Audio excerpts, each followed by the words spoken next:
በስመ አብ ወወልድ ወመንፈስ ቅዱስ አሐዱ አምላክ አሜን። በስመ አብ ወወልድ ወመንፈስ ቅዱስ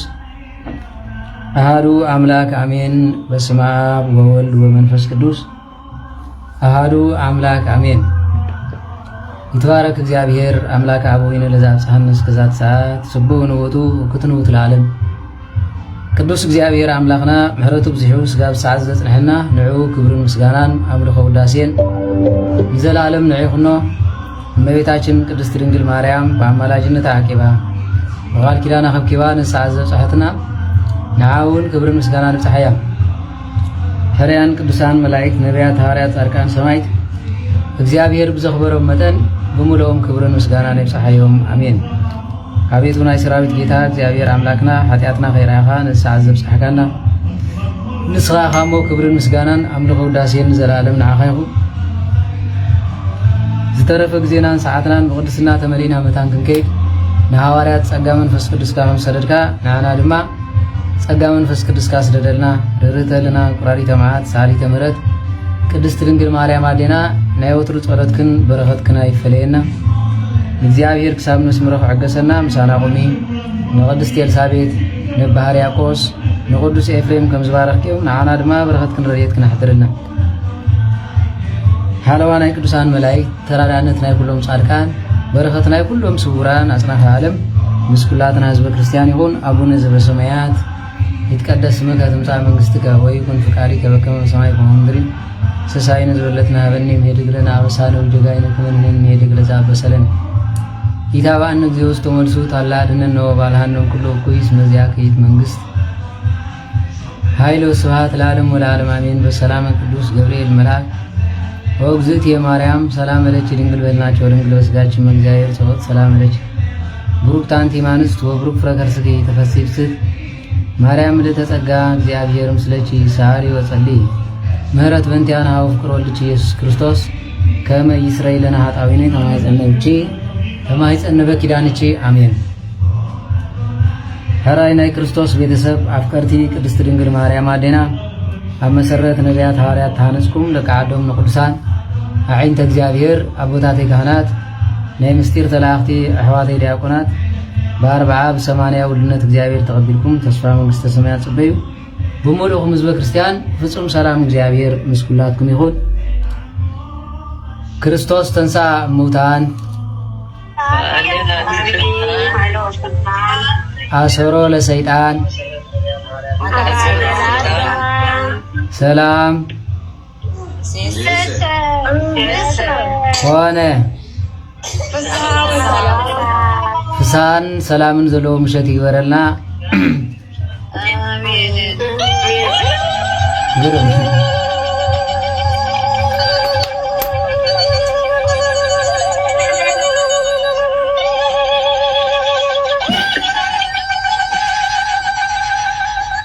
ሐራይ ሐራይ ፍስሓን ሰላምን ዘለዎ ምሸት ይግበረልና። ከምቲ ብልቢ ዝዓለልክኖኻ እግዚአብሔር ብዕልልታ ግንቢ ያሪኮ ከም ዘፍረሰ ግንቢ ኃጢአትና ፍሪሱ ገነት መንግሥተ ሰማያት እንሪየሉ ዕልልታ ይግበረልና።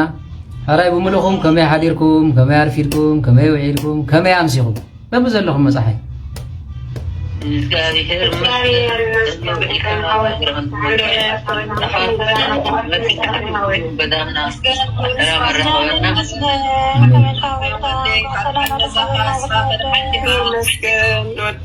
እግዚአብሔር ይመስገን። አነውን ብጸሎትኩም ብቸርነት እግዚአብሔር በአማላጅነት ቅድስት ድንግል ማርያም በሁሉም ተራዳእነት ጽባሉ ሐራይ እምበር እግዚአብሔር ፈቂዱ ሎሚ ድማ ራኺብናሎ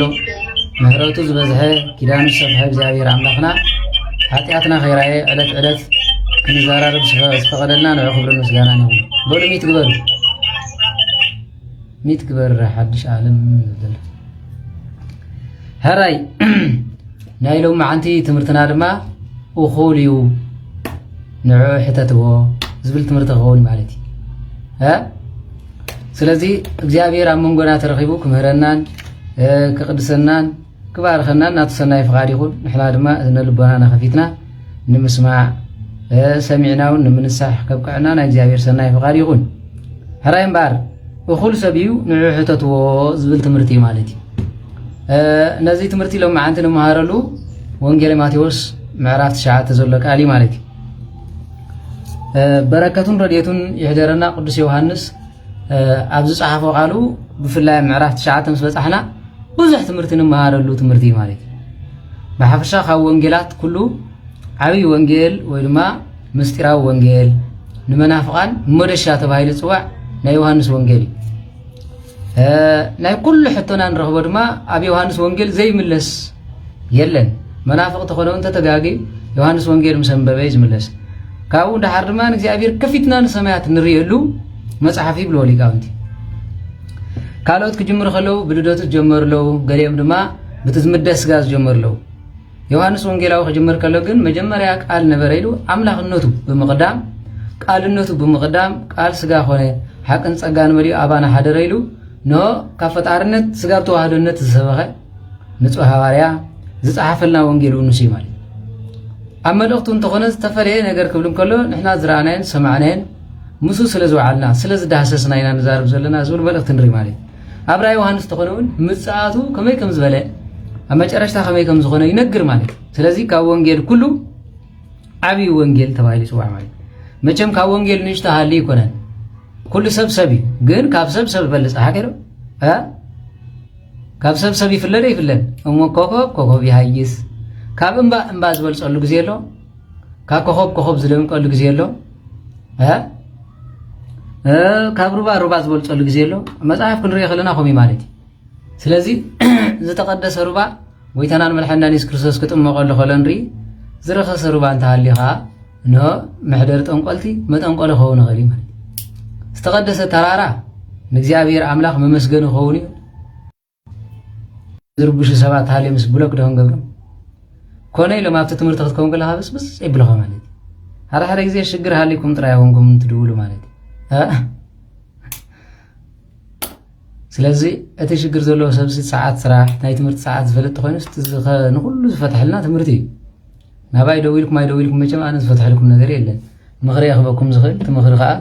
ካብ ምሃብ ኣቋሪፅና ይንፈልጥን ዝኣን ምጥቃምኩም ተዘይኮይኑ ማለት እዩ ስለዚ በስ ስለዝኾነ ካብ ዕንጨይቲ እውን ተቀደሰ ዕንጨይቲ ኣሎ ካብ ጥፍጣፍ እውን ተቀደሰ ጥፍጣፍ ኣሎ ሓቀዶ አለ የለን ተቀደሰ ጥፍጣፍ ኣሎ የለን አሎ ኩሉ ጥፍጣፍ መቸም ኣይፍውስን ናይ ጎይታና መድሓኒትና ኢየሱስ ክርስቶስ ግን ጥፊሉ ዓይን ትዕውር ኖ ቀበሞ እትዕውር ድማ ዓይን ዘይነበሮ ዓይን ኾነ ንብል ኢና ንረክብ ሓቀ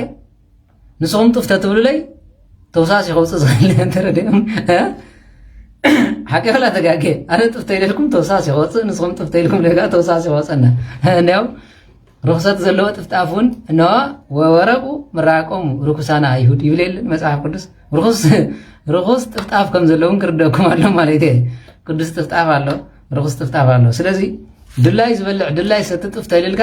ሽቱ ይኸፈካ ማለት እዩ ስለዚ ቅዱስ ማይ እውን እንተኮይኑ ኣብ ቤተ ክርስቲያን ዘሎ ቅዱስ ማይ ቅዳሴ ይበሃል እንዳ ጠንቋላይ ዘለኹ እንታይ ይበሃል ማለት ርኩስ ማይ ኣስማት ስለ ዝተደገመሉ እምበር ናይ ማይ ርክሰት ሃሊ ይኮነን ሓደ ሓውና ነይሩ እንታይ ኢልኒ ጤል ክንበልዕ ይፍቀደና ዶ ኢሉ ኣስላማይ ዝሓረዳኸ ኣይንበልዕ ካቶሊክ ዝሓረዳኸ ኣይንበልዕን ኣስላማይትን ክርስቲያኒትን ትበሃል ጤል ደላ እጂ እዚ ሰብዚ እንታይ ደሊ ማለት እዩ ኣብቲ እንዳ እስላም ግዲ ስጋሪ ኮይኑ ክበልዕ ደሊ እምበር ዝብላዕ ዘይብላዕ ጠፊዮ ይኮነ መቼ ማለት ሓደ ግዜ ተሓቲ ውዕጠለ ማለት እዩ እታ ኣስላመይቲ ኣስላመይቲ ጤል ኣላ የላን ክርስቲያኒት ጣልያ ኣላ የላን ጆባዊት ነስ ትበሃል ጤል ኣላ የለን ኣታግደፉ ኣላ ክትብል ኢኹም ከዓ ኣለ የለን የለን ወደይ ትብል ኣለኹም ድሓር ዳ ኣለኮ ክትብል የለን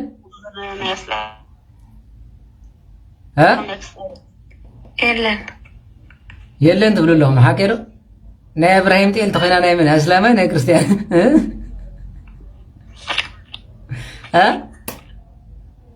ኣለኹ ኣቐይሮም አንታ ግልብጥ ይብሉ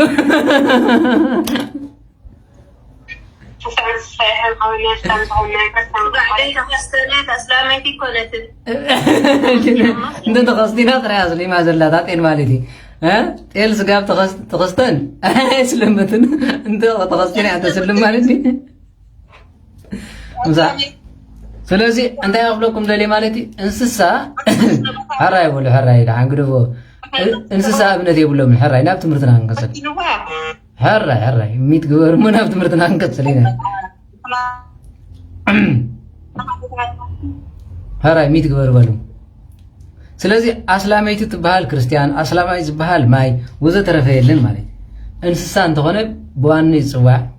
ማይ እንተሆነ በተቃቁም ይኸጽዋዕ ማይ ሃይማኖቱ ግን ነው እግዚአብሔር ይመስገን ግን በተሰብ ጽዋዕሉ ዘሎ ይኮነ ጽዋዕ ማለት ይርዳኩም ዘሎ ፖሰሽን ይባሃል ከምዚ አይነት አጻዋ መጽሐፍ ቅዱስ ማለት ግራት ናይ እስላማ ግራት እስላማ ይባላል ግራት ክርስቲያና ይባላል በዋኑ ይጽዋዕ ማለት ግን እስላማይ ዘብቆለ እኽሊ ይበልዕን ዝብል ክርስቲያን አሎ ዲ የለን በስመ አብ ኢልካ ተወልዕ ማለት በስመ አብ ኢልካ xሳብ ዝለወስካዮ ግን እቲ ምልዋስ ግን ናይ መን ይባሃል ማለት ናይ እስላማይ በስመ አብ ኢሉ ብስሚላህ ኢሉ ንህር ገይርዎ በስመ አብ ዝበለ ናይ ክርስቲያን ብስሚላህ ዝበለ ኻ ናይ መን ማለት ማለት ስለዝኾነ ኣብቲ ጸሎት ዳል ዝፋላለ ዘሎ ምርት እንስሳ ኖ ፍጥረት እግዚአብሔር ተባሂሉ ይጽዋዕ ኣብ ፍጥረት ኣይኮነን ጸገም ኩሉ ፍጥረት ናይ መን ናይ እግዚአብሔር ኣብ አጠቃቀማ ግን ኩሉ ፍጥረት ናይ እግዚአብሔር ኣብ አጠቃቀማ ግን ኖ አስማት ናይ መጽዋዕ ባህር ኣለዎ መልአክ እግዚአብሔር እንታይ ኢሉ ማለት ኖ ቅድሚኻ ይሰደልካ ኣለኹ ስመይ ኣብ ልዕሊ ጽሕፍትያ ምሕማቅ ከይትገብረ ይብላል ስመይ ጽሕፍትያ ማለት ስልጣኔ ኣብ ልዕሊኡ ኣሎ ማለት ስመይ ጽሕፍትያ ተተኾይኑ ነይሩ ንሳጥናኤል ስም ዘውፀሉ መን ስም ኣውፂሉ መልስ ባንሳጥናኤል ስም መን ይውፂሉ ንሰይጣን እግዚአብሔር ስለዚህ ስሙ መን ሰይሞ ማለት እግዚአብሔር ኩሉ ይጠቅሞ ማለት ዲ አይፋል እንታይ ዳ ስመይ ኣብ ልዕሊኡ ስለተጻሕፈት ማለት ስልጣነኝ ጸግውን ኣብ ልዕሊኡ ስለዘላ ማለት መጽሐፍ ቅዱስ ክርዳኩም ዘለዎ እምበር ስሙ ኣብ ልዕሊ ተጻሕፈ ማለት ኣይኮነን ከምኡ እንተኮይኑሞ ብስመይ ሓሰውቲ ክመጽኦም ክብል ከሎ ኢየሱስ ክርስቶስ ኣምላኽ ኢሎም ዝመጽኡን ኣሎ ኣምላኽነቱ ግን ዝኸሓድዮም ይብል መጽሐፍ ቅዱስ ማለት ስለዚህ ኣብዚ ጥንቃቄ ክህልወኩም ኣለዎ ማለት ስለዚህ ናይ ሎሚ ትምህርትና ግን እንታይ ዝብል ማለት እኹል ሰብ እሞ ንሕተትዎ ይብል ጎደለ ሰብ አለ ዲ ጎደለ ሰብ አለ የለን ርግፀኛታት ይሁን ቆልዓ ዋ ኣነስ ብለኩም ሰብ ኢልኩም መመለሱት ዓብይ ቆልዓ ይበልኩን ብምንታይ ዳ ቆልዓ ጎደለ ኮይኑ መልሱ ዘይክትርም የአእምሮ ስለዚህ ዓበየ መጎደለ ማለት ሃራይ ሙሉን ጎደለን ዝበሃል ሰብ አለ ዴል ናቤት ወላ ዓይን ጎደለሎ ዓብይ ወላ ጎደለሎ ነው ዋ አለው ናብነት ከመይሉ አንጎል ይጎድሎ አንጎል ጎድለሎ አወ ፍጡርኮ ጽቦ ግን ጎደሎ ሃራይ ካልኦት ከጎደለ ሰብ አለ ዶ ዘም ቲክቶክ ጎራሃዴም ከይቆረጽ ኢሎም ገ ጎደለ ሰብ አለ ዴል የለን ዲቃ ሐወይ ሃራይ ከምዝና የለን ዝብል እንተልዩ የለን በሉ አለ ትብል ተኾንኩም ካ አለ በሉ የለን ኢሉ ንስኹም ከለደ ትብል ቲክቶክ አንተ ኸጎር ሕሪኻ ይትፈልጥኒ ሪኻ ከይቆረጽ ኮይ ስለዚህ ሃራይ በሉ ሃራይ ብዘይካ ደግነት ከብዚ ከሎ ደ ዝብል አለ ደ ኣብቲ ቴሌግራም 240 ሰብ አለ ጎደለ ሰብ አለ ደ የለን እጅ ሁሉም የለን እንተኮይኑ የለን ኢልኩም ጽሓፍ እስክተም የለን ትብሉ 00 ጽሓፉ አሎ ትብሉ ሓደ ጽሓፍ እስከንሪየኩም ሆ የለን ትብሉ 00 አሎ ትብሉ ሓደ ጎደሎ አሎ አምላኹ ዘይፈለጥ ፀሓይ ዘምልኽ ኣሎ ኣንፋስ ዘምልኽ ኣሎ ጎደሎ ደይኮነን ከምኣ ዝበለ ይፍረሞት ግሩ ረሪትኹም ትብለኹም ስለዚ ንስኹም እንታይ ደም ዝገብሩ ዞም ኣብ ዘሎ ማለት እዩ كل جزء زي ما الأجريكان مسكامي تعمني بليك أو أنت مالتي أنت عايز قبل مسلكم عنكف كتب لك الله خان نق تيلو حزكوا عايز ودق حكيرو حزكاي تصنعني خان قولوا له من فرقي نو مسبله حزكوا عرام يزول مالي أبزي زلهم كأخون لهم فرق حزكوا ما يتمتو ويا الله لكم تقاطع أخت الرمو ويا الله لكم تقاطع أخت الرمو ጎደሎ ሰብ አሎ ደየለን ነር ተባይልኩም አለ አለ አለ ሃራይ ጎደሎ ሰብ ሁሉ ሰብ ጎደሎ ማፈመዶ ሁሉ ሰብ ጎደሎ ሃራይ አነ አካል ጎደሎ ደለይ አይበልኩም ነ ቻርሻኩም ዘለ ሁሉና ጎደሎ ይናገማው ሃራይ በሉ ሰብ ኮይኑ ካብ ፍጥረት እግዚአብሔር አምላክ ኖ አካሉ ክጎደል ይኽእል ሰብ ኮይኑ ጎደሎ ዝበሃል በዘራረባ ሰብ በመጽሐፍ ቅዱስ ከመይ ዝበለይ ማለት ቆልዓ እኹል ሰብ እሞ ንሕተትዎ ማለት ዘዋፅን ዘትወን ዝፈለጠይ ማለት በቲ ኻልኣይ ማለት አካል ጎደሎ ማለት ዓይነ ስውር አካል ጎደሎ እዝኒ ጸማም አካል ጎደሎ እግሩ ዝተቆርጸ አካል ጎደሎ እዚ ናይ አካል ጉድለት ሙሉእ ሰብ እዩ ማለት ግን ነፍሱ መሓዲሩ ካብ ስድሩ ወፃእ ዝኾነ ሙሉእ ሰብ ይበሃል ካብኡ እኒው ዘሎ ግን ኣብ ምሕደራ ስለ ዝኾነ ተሓታትዩ መን ማለት ስድራ ቤት ስለዚህ መጽሐፍ ቅዱሳዊ ሃራይ መጽሐፍ ቅዱሳዊ አዘራርባ መጽሐፍ ቅዱሳዊ አጋላልጻ ክርዶኩም ክኸዳሎ ማለት ስለዚህ ሙሉእ ሰብ ዝበሃል እንታይ ዝኾነ ካብ ምሕደራ ቤተሰቡ ዝወፀ ልዕሊ 18 ዝኾነ እንታይ ይበሃል ብመጽሐፍ ቅዱስ ሙሉእ ሰብ ይበሃል ካብኡ እኒው ዘለኸ ኣይመልአን መን ዝምልአሉ ማለት ቤተሰቡ መን ዝሕተተሉ ቤተሰቡ ስለዚህ መጽሐፍ ቅዱስ ከምዚ ኢሉ ክዛረብ እንከሎ ሙሉእን ጎደሎን ሰብ ሃሊ ዘይኮነ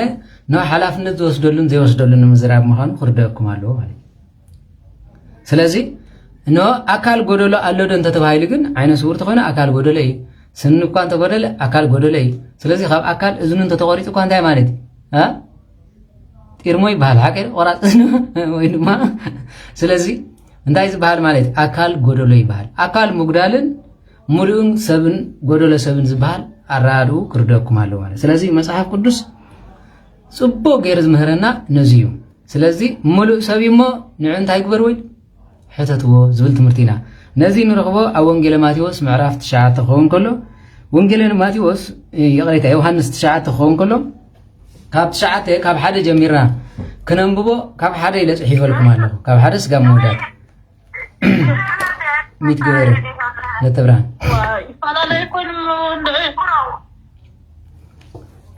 ስለዚህ ከምዚ ይብል በረከትን ረድኤትን ናይ ወንጌላዊ ቅዱስ ዮሃንስ ምስ ኩላትና ይኹን ኣብዚ ወንጌል ዮሃንስ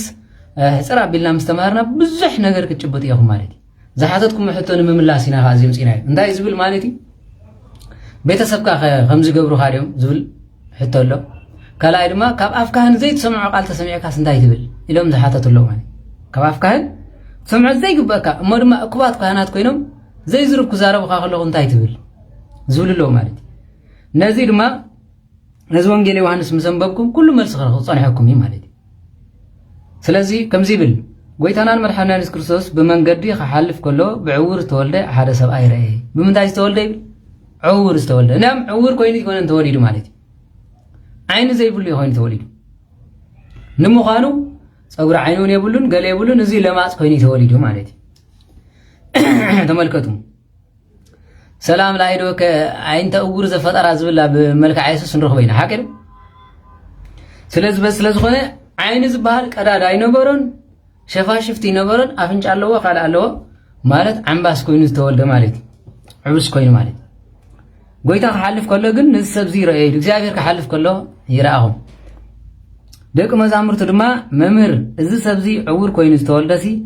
መን እዩ ዝበደለ ንሱ ድዩ ወይስ ወለዱ ብኃጢአት ምኑ ዘተወልደ ዝንተውጉር በአቡም ኑ ሚመ በአድዩ ወይ ብባዕሉ ናቱ ኃጢአት ድዩ ተመልከቱ ማለት ኣብዚ ብዙሕ ነገር ኢና ክንመሃር ናይ ኣቦኡ ድዩ ናይ ድዩ ስለምንታይ ዝዕውር ኮይኑ ተወልዲ ኢሎም ዝሓቱ ዘለዉ መን እዮም ዝሓቱ ዘለዉ ደቂ መዛሙርቱ ይብል ስለምንታይ ደቂ መዛሙርቱ ኸም ኢሎም ሓቲቶም ካብ ወገን ኣይሁድ ስለ ዝኾኑ ከምኡ ኢሉ ዝተወልደ እንድሕር ኮይኑ ኣብ ኣይሁዳውያን ኃጢአት ናይ ስድሪ እዩ ንኣብነት ንበሎ ቁርኣን ሙስሊም እንታይ ዝብል ርእ ኣለኹ ማለት እዩ ሓደ ሰብ ዓይኑ ሸውራራ ኮይኑ እንድሕር ተወሊዱ ሲ እንታይ ስለ ዝኾነ ይብል ቁርኣን ማለት ናይ መጨረሻ ዝገርመን ነገር ተሃሊ ማለት እዩ ሰሚዖሞ ትፈልጢ ምዃን ኣይትፈልጥን ወሪድኩም መሳኪን ኢኹም እንታይ ኮይኑ ስለ ዝተወልደ እዩ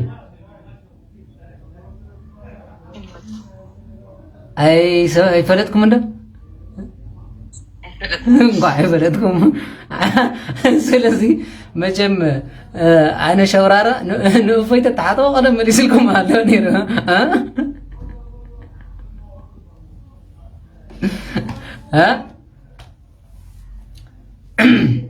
ጥንስ ተኸላ እንተ ተራኺቡ ዓይኒ ረኽቦ ስለ ዝኾነ ርእሱ ከምዚ ኢሉ ስለ ዝቐርብ ዓይኒ ናብዚና ኣይ ቁርኣን ስለዚ እንስቲ ኮይና ምስ ተራኸባ ዓይኑ ርእሱ ንቕልቁል ኣፍ እዩ ዘሎ ቆልዓ እሞ ዓይኑ ከምዚ ኢሉ ስለ ዘሎ ብኡ ስለ ዝረኽቦ መጨረሽታ ከምዚ ዝብል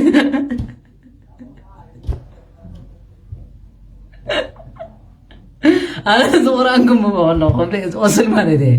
ኣረ ኣይትረፍኩም ዳ ስለዚ ኣባይ ህዳዋን እንታይ ዝብል ማለት እዩ ሓጢኣት ናይ ኣቦ ክኸውን ኣለዎ ወይ ናይ ኣዲ ስለዚ ኣባይ ኣይዳዋን ዝረባ ከምኡ እዩ ስለዚ ከመይ ኢሉ እንድሕር ተባሂሉ እዚ ክርድአኩም ኣለዎ ማለት እየ ድሓን ነቶም ቁርኣን ዘሎ እዮም ማለት ስለዚ ሓባር ኮይኑ ዝተወልደ ወይ ከምዚ ኮይኒ ወይ ከምዚ ኮይኑ ኢሎም ፍልስፍና ዘምፅሎ ማለት እዩ ስለዚ ኣብዚ ግን ደቂ መዛሙርቱ ዝሓት ዘለዎ ስለምንታይ እንድሕር ተባሂሉ ኣባይ ህዳውያን ዝውትር ዘረባ እዩ ንሶም ድማ ደቁ ስለ ዝነበሩ እዮም ሓደ በቲ ካልኣይ ህፃናት ዝበደልዎ ዝገበርዎ ነገር የለን ኣብ መፅሓፍ ቅዱስ ግን ኣብ ዘፀአት ምዕራፍ 20 እንታይ ዝብል ኣሎ ማለት እዩ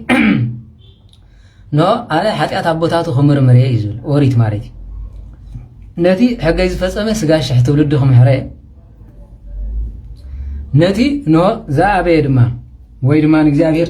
ሕግን ትእዛዝን ዘይፈፅም ድማ ስጋብ ራብዓይ ስጋብ ሳልሳይ ትውልዲ ሓጢኣት ክፅብፅበለ ዝብል ቃል ኣሎ ነዚ ስለ ዝፈልጡ መፅሓፍ ቅዱስ ስለ ዝፈልጡ እዮም ከምኡ ኢሎም ማለት እዩ ሎሚ ከምኡ ኮይኑ ተዝውለድ ነይሩ እንታይ ምበልና በቲ ዘሎ ዘረባ ምኸድና ስለዚ በዚ መጠኒ ማለት እዩ ስለዚ ሰብ ብዝፈልጦ መጠን ክሓትት ስለ ዝኽእል ንሶም ድማ ከምዚ ኢሎም ዝሓተቱ ስለዚ እዚ ሰብዚ ዕውር ኮይኑ ዝተወልደ መን እዩ ዝበደለ ንሱ ድዩ ወይስ ወለዱ እዩ መቸም ንሱ በዲሉ ኸይንብሎ የማንን ፀጋምን ዘይፈልጥ እዩ ህፃን እዩ ወለዱ ድዩ ስለዚ ናይ መን ሓጢኣት እዩ ይብል ማለት እዩ ጎይታናን መድሓኒና ኢየሱስ ክርስቶስ ድማ ኖ ከምዚ ኢሉ መለሰሎም እዩ መጀመርያ ኣብ መፅሓፍ ዝፀሓፈ ሓጢኣት ትውልዱ ክዝክር እየ ዝበለ መን እዩ ማለት እዩ እግዚኣብሔር ሓቂ ዶ ሓቂ ዶ ተጋጊ መፅሓፍ ይኸም ኢሉ ብሓጢኣት ወለዱ ኖ ክቕፃዕ ከም ዝኽእል ርኢ ኣሎ ማለት እዩ ኣነ ሓጢኣቱን ፅድቁን ክምርምረ ነቶም ዘኽብሩኒ ሻሕ ትውልዲ ነቶም ዝነዕቁኒ ድማ ስጋብ ሳልሳይ ራብዓይ ትውልዶም እንሆ ክቐፅዕም እየ ዝብል ቃል ኣሎ እግዚኣብሔር ክቐፅዓካ እንድሕር ደልዩ ብውልድካ ብተፈጥሩ እንተመፂኻ ብውልድካ ዘቐፅዓካ ማለት ስለዚ ነዚ ስለ ዝፈልጡ ሓጢኣት ናይ መን እዩ ኢሎም ማለት እዩ ጎይታናን መድሓኒና ኢየሱስ ክርስቶስ ድማ ብሓጢኣት ወለዱ እዩ እንተኢሉ ካልእ ዘረባ እዩ ክመፅእ ንሱ ሓጢኣት ገይሩ እንተኢሉ ህፃን እንዲ እንታይ ይፈልጥ እዮም ክብሉ ልብን ጉሊትን ዝምርምር ኣምላኽ ስለ ዝኾነ ግን እንታይ ኢሉ ማለት እዩ ኖ ኢሉ ሓተቶም ጎይታ ከዓ ግብሪ ኣምላኽ ኣብኡ ምእንታን ክገሃዳ እምበር ንሱ ዝኾነ ወለዱ ኣይወደልን እዚ ናይ እግዚኣብሔር ፍርዲ ሎሚ እውን ዝኾነ ሕማቅ ቆልዓ ወይ ዝኾነ እንተትወልድ ነይራ እንታይ ምበለት ሰብ ማለት እዩ ዋ ከም ገለ ኢላ እኳ ብውሽምነት ተትወልዳ ወይ ላይ ከኸለብለብ ክትወሊዳቶ ተባሃለ ነይራ ሓቀር ድሕሪ ድማ ሰብኣያ ገዲፋ ተትኸይድካ ገፊዓቶ እንደ ኣርእይዋ እግዚኣብሔር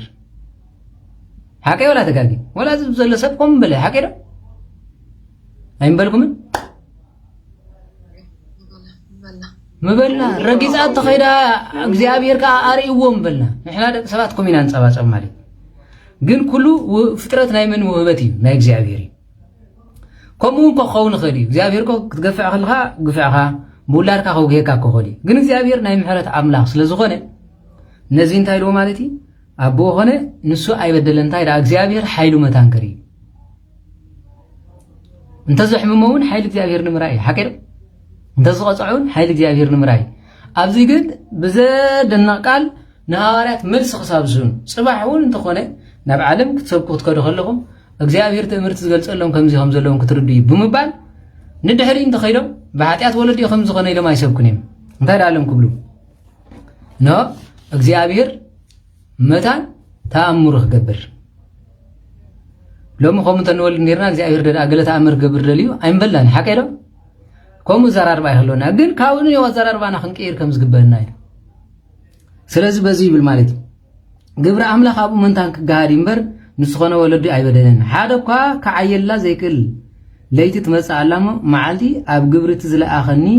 ክሰርሕ ይግባአኒ ኣብ ዓለም ከለኹ ኣነ ብርሃን ናይ ዓለም እየ ኢሉ ስለዚ ንጸልሚትዎም ዝነበረ እግዚአብሔር ኣምላኽ ብርሃን እዩ ማለት እዩ ኣብ መንገዲ ጸልመተኩም ኣለኹም ኣብ ስራሕ ጸልመተኩም ኣለኹም ብናብራ ጸልመተኩም ኣለኹም ብውላድ ጸልመተሎ ስደት ዝጸልመተሎ ኣብ ዓለም ከለኹ ኣነ ብርሃን ናይ ዓለም እየ ኢሉ ኣብ ዓለም ከለኹ ማለት ስጋ ለቢሰ ከለኹ ኳስ ኣነ ኣምላኽነተይ ኣይሓባእኩን ፈጣሪነተይ ኣየቋረጽኩን ክብለኒ ስለዚ ኣብ ዓለም ከለኹ ብርሃን ዓለም እየ ኢሉ ስለዚ ሓደ እኳ ከዓየላ ዘይክእል መዓልቲ መጽእ ኣላ መዓልቲ እንዳሃላ ክጸልመኩም ብሰናይ ግብርኹም ድማ ሓጢኣትኩም ሓኒቑ ኩሉ ክጸልምተኩም ይኽእል ኣለኹ እንዳበለ ዝነበረ ጎበዝ ዓለም ብብርሃና ኸላ ከይተጠቐመላ ሓሚሚ ወዓራት ምስ ደረመ ብብርሃና ዓለም ክጸልምተ ትኽእል እያ ዓመፀኛ ኮይኑ ኣብ ወንበር ንግስና ተቐሚጡ ንህዝቢ ዝቕጥቅጥ ዝነበረ ፀሓይ ኣብ ዝወረቐትሉ ሰብ ከም ዝገብር ዝነበረ ጽባሕ ንዑ ዓለም ክጸልምተ ትኽእል እያ ትማልን ጎየለን ዝነበረ ኣጋርና ጽባሕ መስማር ወጊኦን ፓራላይዝ ኮይነን ኣብ ዊልቸር ተቐሚጠን ክጸልምተካ ኽእል ሕጂ እውን በኣካል ጥዑይን ከለኻ ዓለም ጸልምተካ ግዜ ኣሎ በኣጋንን ትሽክላ ተኣሲሩ መፍትሒ ስኢኑ ዓለም ፀይባ ተበቃ ኢሉ ክጋላገል ኢሉ ነብሱ ኸጥፍ ዝደሊ መል ኢሉ ብሓዳር ዓቕሉ ፀይቦ ክፋታሕ ዶ እንታይ ዝናብራ ኢሉ ዓቕሉ ዝፀበበ ሰብ ኣሎ ኣዳ ቅረቡ ሃበው ያበረህ ለክሙ ዝንት ነዳይ ፀራ እግዚአብሔር ሰማው ስለዚ ናብ እግዚአብሔር ቅረቡ ጸጋግ ናይ ብርሃን ከቅርበልኩም እዩ እዚ ነዳይ በኸየ አልቀሰ እግዚአብሔር ድማ ሰምዖ ዕውረት ዓይንቱ ድማ እንታይ ገበረሉ አብረህሉ ንወዲ ሰብ ክልተ ዓይነት ዓይኒ ዘለዎ ዓይኒ ልቦና ዓይኒ ስጋ እዚ ንሪኦ ዘለና ዓይኒ ዓኹም ንሪኤሉ ዓይኒ ልቦና ድማ መንግስተ ሰማያት ንሪኤሉ ጥዑይ መጻኢና ንሕንፅፀሉ ስለዚ ተመልከቱ እንታይ ኢሉ ማለት እዩ ኖ ኣብ ዓለም ከለኹ ብርሃን ናይ ዓለም ኣነ መዓልቲ ግብሪ ዝለኣኸሉ ክሰርሕ ይግበአኒ ኖ ኣብ ዓለም ከለኹ ብርሃን ዓለም ኣነ ኢሉ መለሰሎም እዚ ኢሉኻ ናብ ምድሪ ጥፈለ ብጥፍጣፉ ፀብሪ ገበረ እቲ ፀብሪኻ ኣዒንቲ ዕውር ለኸየሞ ይብል ኣብ ቃላይ ሰሊሆም ጌርካ ተሓፀበሎ ሰሊሆም ማለት ልኡኽ ማለት እዩ ንሱ ኸይዱ ተሓፅበ እናረኣየውን ተመልሰይ ተመልከቱ እዚ ሰብዚ ኣብ ምኩራብና ይሁድ ህይወት ሙሉእ ዝልምን ካህናት ኣብኡን ከለዉ ኣረማይ ዝጋ ዕውር ኢሎም ዝቐበፅዎ ወዲ ሓጢኣተኛ ኢሎም ዝቐበፅዎ ግን ሓጢኣት ክድምሰስ ዘይጸለይሉ ሰብ እዩ ሰባት እውን እንተኾነ ሓንቲ መዓልቲ ዓይኑ ክበርህ ኢሎም ኣይጸለይሉን ንሱ እውን ዓይኑ ክበርህሉ ኢሉ ኣይለመነን ከም ዕጩ ገይሩ ስለ ዝወሰዶ ትኳቦ ናይ ኢዶም እንዳበልዐ እቶም ሰባት እውን ጭል ዝብል ሳንቲም ገሊኦም ድማ ርእሶም ነቕኒቖምሉ ዝኸይድ ዝነበረ ሰብ እግዚአብሔር ግን ነቲ ዝምነየ ዝነበረ ብርሃን መንነቱ ስለ ዝፈልጥ መፂ እንታይ ገበረሉ ጭቃ ለኺብ ሰሊሆም ክተሓፀብ ኢሉ ምስ ተሓፀበ ድማ ረይ በዚ ንግረ መንገድና ማለት እዩ ተዋህዶ ሓመድ ትወስዱ ንምንታይ ኢኹም ኢሉ ክፉሰና ስለምንታይ ማይ ጸሎት ትኸዱ ህውሰና ኢየሱስ ጥራይ ፈውስ ባዕሉ ኸለስ ናብ ማይ ጸሎት ኪዱ እንዲ ዝብል ዘሎ ስለዚ ማይ ጸሎት አይደልን ኢየሱስ ጥራሕ ዝብሉ ጥራሕ ነብሶም ዝኸዱ መልዮም ኣለዉ ጥራሕ ዝብል ካበዮም ዘምፅዎ ንማያት ዝቐደሰ ንሱ እዩ ሰብ ቅድሚ ምፍጣር እኳ ማያት ቅዱስ ከም ዝነበረ ኣይትፈልጡን ዘፍጥረት ምዕራፍ 1 ምስ ፈጠረ እንሆ ወጸለለ ደመና መልዕልተ ማይ መንፈስ ቅዱስ ልዕለ ማይ መንፈስ ቅዱስ ኣብ ልዕሊ ማይ ጸሊሉ ነበረ ይብል ዘፍጥረት ምዕራፍ 1 ከተንብቡ ጋር ስለዚ ቅዱስ ማይ ከም ዘሎ ክርደኩም ኣሎ ይባስ ኢልዎውን ማይ ኮይኑ ጥንስ ዘስድድ ከሎ ማይ ዘለፋ ዝባል ስለዚ እንታይ ኢልዎ ማለት እዩ እንሆ ብርሃን ዓይኑ ከም ዘድልዮ ስለ ዝፈለጠ ሓደ ንሃዋርያት ተራእያ ኮይኑ ምህር ስለ ዝነበረ እንታይ ኢሉ ማለት እዩ ንሱ ኸይዱ ተሓፀበሎ እሞ ተሓፀበ ኢሉ ስለዚ ኢሎም ድማ ከምኡ ክሓትኹም እዮም ተዋህዶ እኳ ሓመድ ዓኺቶም እዮም ዝኸዱ ሓመድ ኣይኮነን ዝመተልካ ኢየሱስ እዩ ዝብል ኣሎ ማለት እዩ ኣይደንቆሮ ይባስ ኢልዎ ማለት እዩ ናብ ሰሊሆም ኪድ ዝበለ መን እግዚአብሔር እንሆ ማይ ጸሎት ይኹን ዮርዳኖስ ይኹን ሎም ዋላ 2,000 ነጊዶም $3,000 ከፊሎም እስራኤል ዝኸድለው ድንጉርና ይብሉ አቤት አቤት አቤት አቤት አዳም ገርመኩም በዓል ጎይታና መድሓኒትና ኢየሱስ ክርስቶስ ኢየሩሳሌም መጽእ ነበር ሐዋርያት ድማ በዓል 50 ኾን ከሎ ኣብታ ቅድስት ትበሃል መጽኦም ኣብ ኢየሩሳሌም 50 መዓልቲ ብጸሎት ይሕልፎ ነበር ዝብል ቃል ኢላ ንረክብ ማለት እዚ ብምሉኡ ኣእምሮ ብስነት ምሰምሮም ተባኣሰባት ሰብከው ስብከት ቤተ ክርስቲያንና ግን ኣብ ነፍሲ ወከፍ ቁፅር ኣቢላ ትሰድ እንዳም ገርመኩም ዝበልጽ ባህሊ ይዕቢና ናገለ ክትከይድ ከለኻ ዴታትና እንጀራ ቁፅር ኣቢለን በረኻ ይሰደኻ ጸበል ቁፅር ኣቢለን ይሰደኻ እግዚአብሔር ወንባዕሉ ኖ طفي لጭቃ ብዒጡ ንዓይኑ ዕውር ገይሩ ክድበል ሰሊሆም ካታ ሓጸብ ንሰሊሆም ዝባረኽ ኮን ዝቅድስ ኮን ኣነ ይኽብሎ ከሎ ቅዳድ ዓይኑ መጺሉ ተመሪሑ ኸይዱ እንዳበረኸ መጺ ኣብዚ ዝነበረ ቀርነ ብዓይኑ ዝገበረሉ ጸጉሩ ኮይኑ በቂሉሉ መን ክገብር ይኽእል እግዚአብሔር ኩሉ ክገብር ዝኽእል እግዚአብሔር ማይ ጸሎት ኪድ ዝብል መን እግዚአብሔር ሕጂ ኸኺዱ እንተበለኸ እግዚአብሔር ሕጂ ናብ ተክለ ሃይማኖት ኪዱ ናብ ኢየሱስ ኪዱ ይብሉን እዮም ተባሃዶ ወድዓው በይ نعاهم سمعنا عاي سمع سلام انت كل هيمانوت زي سمعني እግዚአብሔር يسمع يخبل አይከልኒ نقدس بطرس زي سمع يسمعني يخبل አይከልኒ نعاهم سمعنا عاي سمعنا نابهم كن كيد قدني نسهم زبلنا هنغبرካ قدني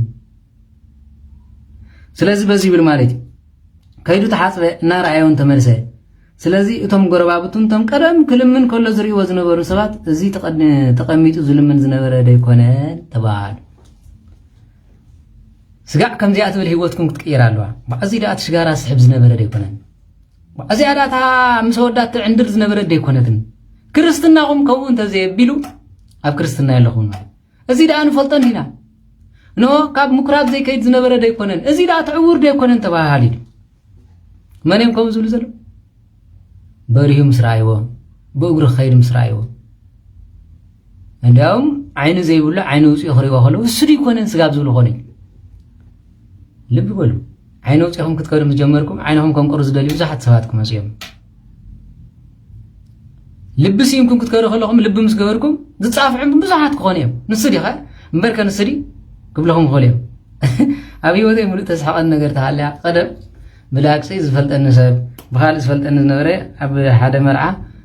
መዝሙር ክዝምር ፀኒሐ ብኽዳነይ ወጢት እንድሕሪት ስሒብን ወይ እንታይ ትብል ዋነሳ ዲኻ ዝምር ዘለኻ ካልእ ኢለ ተጠራጢረስ ክፈልጥ ደልየ እሞኸ በጃሃስ خاص ግደፈይ ኒ ዋ ግደፈ እንደኸመይ ጌርካ ትዝምር ኢልኒ ዋንታ ከመይ ጌርካ ዲኻ ዝመርዓ መጺኻ ከምዚ ስጋዕ ከምኡ ዝብለካ ሰብ ክተገልግል ኣለካ ሰይጣን ይዝጎተት ኣሎ ንሱ ይኮነን ክሐጉሶ ዘይግባእ ነይሩ ሰብ ኮርጉም ንሰናይ ካብ ኮይዶ ለይ ሓደ ሓደ ተመልከቱ ንሳቶም ድማ ከመይ ኢሉ ዳ ዓይንቱ ከተኸፍታ በልዎም ስለዚህ እንታይ ይበሉ ማለት ኖ ገሊዮምካ ንሱ ይኮነን ገሊኦም ድማ ንሱ ይበሉ ገሊኦምካ ንዑዳ ይዝመስል እምበር ንሱ ሳይኮነን በለ ኣብ ኩሎም ድማ ክርክር ኮነ ኢሉ ንሱ እዩ ኣይኮነን ያ መንፈሳውነት ኮሚ ጸጋ እግዚአብሔር ኮሚ ንሱ ዲምበርከ ካብ ኣፉ ዲዝወጽ ዘሎ እቲ ንፈልጦ ደይኮናን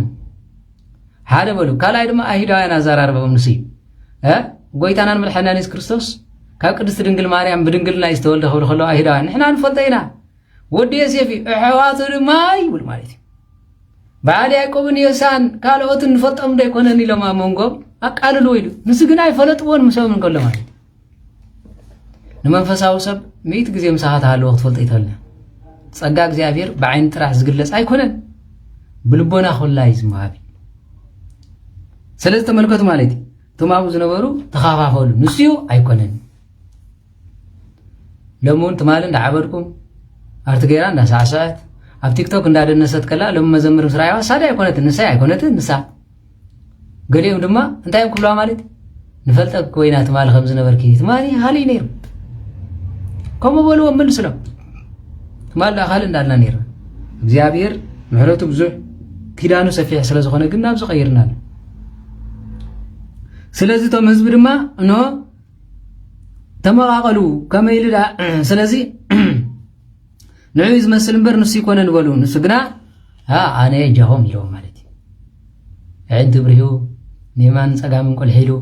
መነመን ምዃኑ ፈሊጡ ኣነ በሎም ኢሉ እግዚአብሔር ኣነ ዝብል መንፈሳውነት ያብኩ ኣነ ኣጀኹም ባይ ትካትዑ ትከራኸሩ ስለዚህ ሎሚ ኣነ ዘብል መንፈሳውነት የብልና ሎሚ ሳኻ ጸኒሐ ግልብጥ ኢሉ ቡኻርያ ዝኮይኑ ማለት እዩ ሎሚ በሳ ነይሩ ጽባሕ ቡኻርያ ትማልም በሳ ነይሩ ሎሚ ቡኻርያ ዝኸውን መን ኢሉ ማለት እንያው እነሆ ሊቃውንት ክዛረቡ ከለው እምነት ዘይብሉ ጽንዓት ዘይብሉ ሰብ እንቁርዖብ ይመስል ይብሉ እንቁርዓብ ክትከይድ ከላ እንታይ ትገብር ማለት ተኺላ ዲያ ትነጥር ወይስ ንየማን ንጸጋም ትኸይድ እንቁርዓብ ክትከይድ ከላ ከመይ ኢላ ትኸይድ ክትነጥር ከላ ንየማን ንጸጋም سوينا أنا غادي نتنطر نقدميت ኣይኮነት እንትነጥር እንቁርዓብ نقدميت ኣይትነጥር እንታይ ላ ትገብር ሓይላ ንሸና ክጸጋም ትነጥር መጀመርያ ድሓር ንየማን ትነጥር እምበር ተኺላ ኣይትነጥር ንያ እንቁርዓብ ስለዚ ኖ እምነት አልባ ሰብ ድማ በዚህ ሓሳ ይጋጨውካ በዚህ ሓሳ ይጋጨውካ ሓሳ ነገዝ ይሁት ቀዋምነት ዘይብሉ ድማ በነፋሒተ ይምሰል እዩ ቀዋምነት ዘይብሉ ጽንዓት ዘይብሉ ንየማን ንጸጋም ዳሪ ቀዋምነት ዘይብሉ ድማ ተመልከቱ ስለዚ ስኾንታ ይገብር ማለት ኣብዚያ እንተ ኮይኑ ንዓ ይመስል ኣብዚያ እንተ ኮይኑ ንዓ ይመስል እዚ ጋር እንታይ ይመስል ብዲያብሎስ ሎሚ ኣነ ዘብል እምነት የብልናን ኩላትና ኣነ ኣይተጠራጠር ዘብል እምነት ኣለና የብልናን ኣነ ኢልኳ ጸኒሐ ካለ ድማ ካለ ኮይኑ ይጸንሐካ ማለት እግዚአብሔር አምላክ ኣብ እምነትና ያጽናና ስለዚህ እንታይ ኢሉ ማለት ኣነ የበሎም ገሊኦም ከዓ ንኡዳ እዩ ዝመስል እምበር ንሱስ ኣይኮነን በሉ ንሱ ግና ኣነ የበሎም ስለዚህ እቶም ስንሳቶም ከዓ ከመይለንዳ ዕንትኻ ተኸፍታ ተመልከት ከመይለን ዕንትኻ ተኸፍታ ንስኻ እቲ ኢየሱስ ዝበሃል ሰብኣይ ጸብሪ ገይሩ ዕንተይ ለኸዮ ናብ ሰሊሆም ኪድ ተሓጸብ በለንሞ ከይደም ዝተሓጸብኩ ድማ ረእኹ ኢሎም መለሱሉ ኢሉ መለሰሎም እቲ ሰብኣይ ቲኸ ኣበይ ኣለዎ በልዎ ሰብኣ ኣይፈልጥን ይፈልጦ ዲ እንተዝሪአኸ ይፈልጦ ንጎይታና መድሓኒና ኢየሱስ ክርስቶስ ይፈልጦ ዶ ይፈልጦን ይፈልጦን ዕውር እንዲ هو عينو بري انت تمصخ يفلطا اي فلطن بلو ام منجد تصنح نسخاري خا عيني زبرها كخبلو يخد اي خد اي فلطن لا يفلطكن يلو نسن سليهم يخيرو قالوا امين يتحاسب خيرو كيد لني ጭቃ ገይሩ ጥፍጣፍ ገይሩ ከምዚ ገይርለይ ተፍክብል ይሰምዓለ ጭቃ ገይሩ ከምዚ ገይርለይ ተምሰባት ወነገሮም መለው ኢየሱስ ክርስቶስ ይዝባሃል አበይ ከም ዘሎ ግን እንዳይ አይነበረም ጎይታው ንመን ይኸም ኢሎም እጅዚኦም ነቶም ህዝቢ ንሊቃውንት እንታይ ከም ዝበሎም ክትሰምዑ ሽዑ ትዕውር ዝነበረ ፈሪሳውያን ወሰድዎ እቲ ኢየሱስ ጸብሪ ገይሩ ዕንት ዝተኸፍተሉ መዓልቲ ድማ ሰንበት ነበረሞ ስለዚህ ፈሪሳውያን ከመይሉ ከም ዝራየ ከም በሓድሽ ሓተቱ ሓዊ ኻይሉ ዝበል ዝገርመኩም እዩ ነው ኣብቲ ህዝቢ ንጎይታና መድሓኒና ኢየሱስ ክርስቶስ ዝኣምኑ ሰባት ነይሮም ንጎይታ ኢየሱስ ክርስቶስ ዝቃወሙ ሰባት ነይሮም ዝተኻፋፈለ ህይወት ስለ ዝነበረ ካብ ፈሪሳውያን ወገን ዝኾኑ ናበይ ወሰድዎ ኢሉ ናብ ፈሪሳውያን ብግዜ ሰንበት ስለ ዝነበረ ሰንበት ሒሱስ ዕንቱ በሪሁ ኢሉ ወገርመኩም ሰንበት መዓልቲ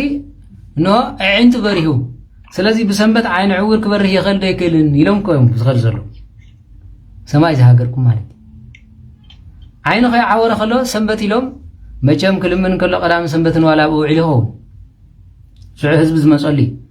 ኣብ ሰዓት እዚ ግን ከምኡ ገይሮም ክኸስዎ ዝኸዱ ማለት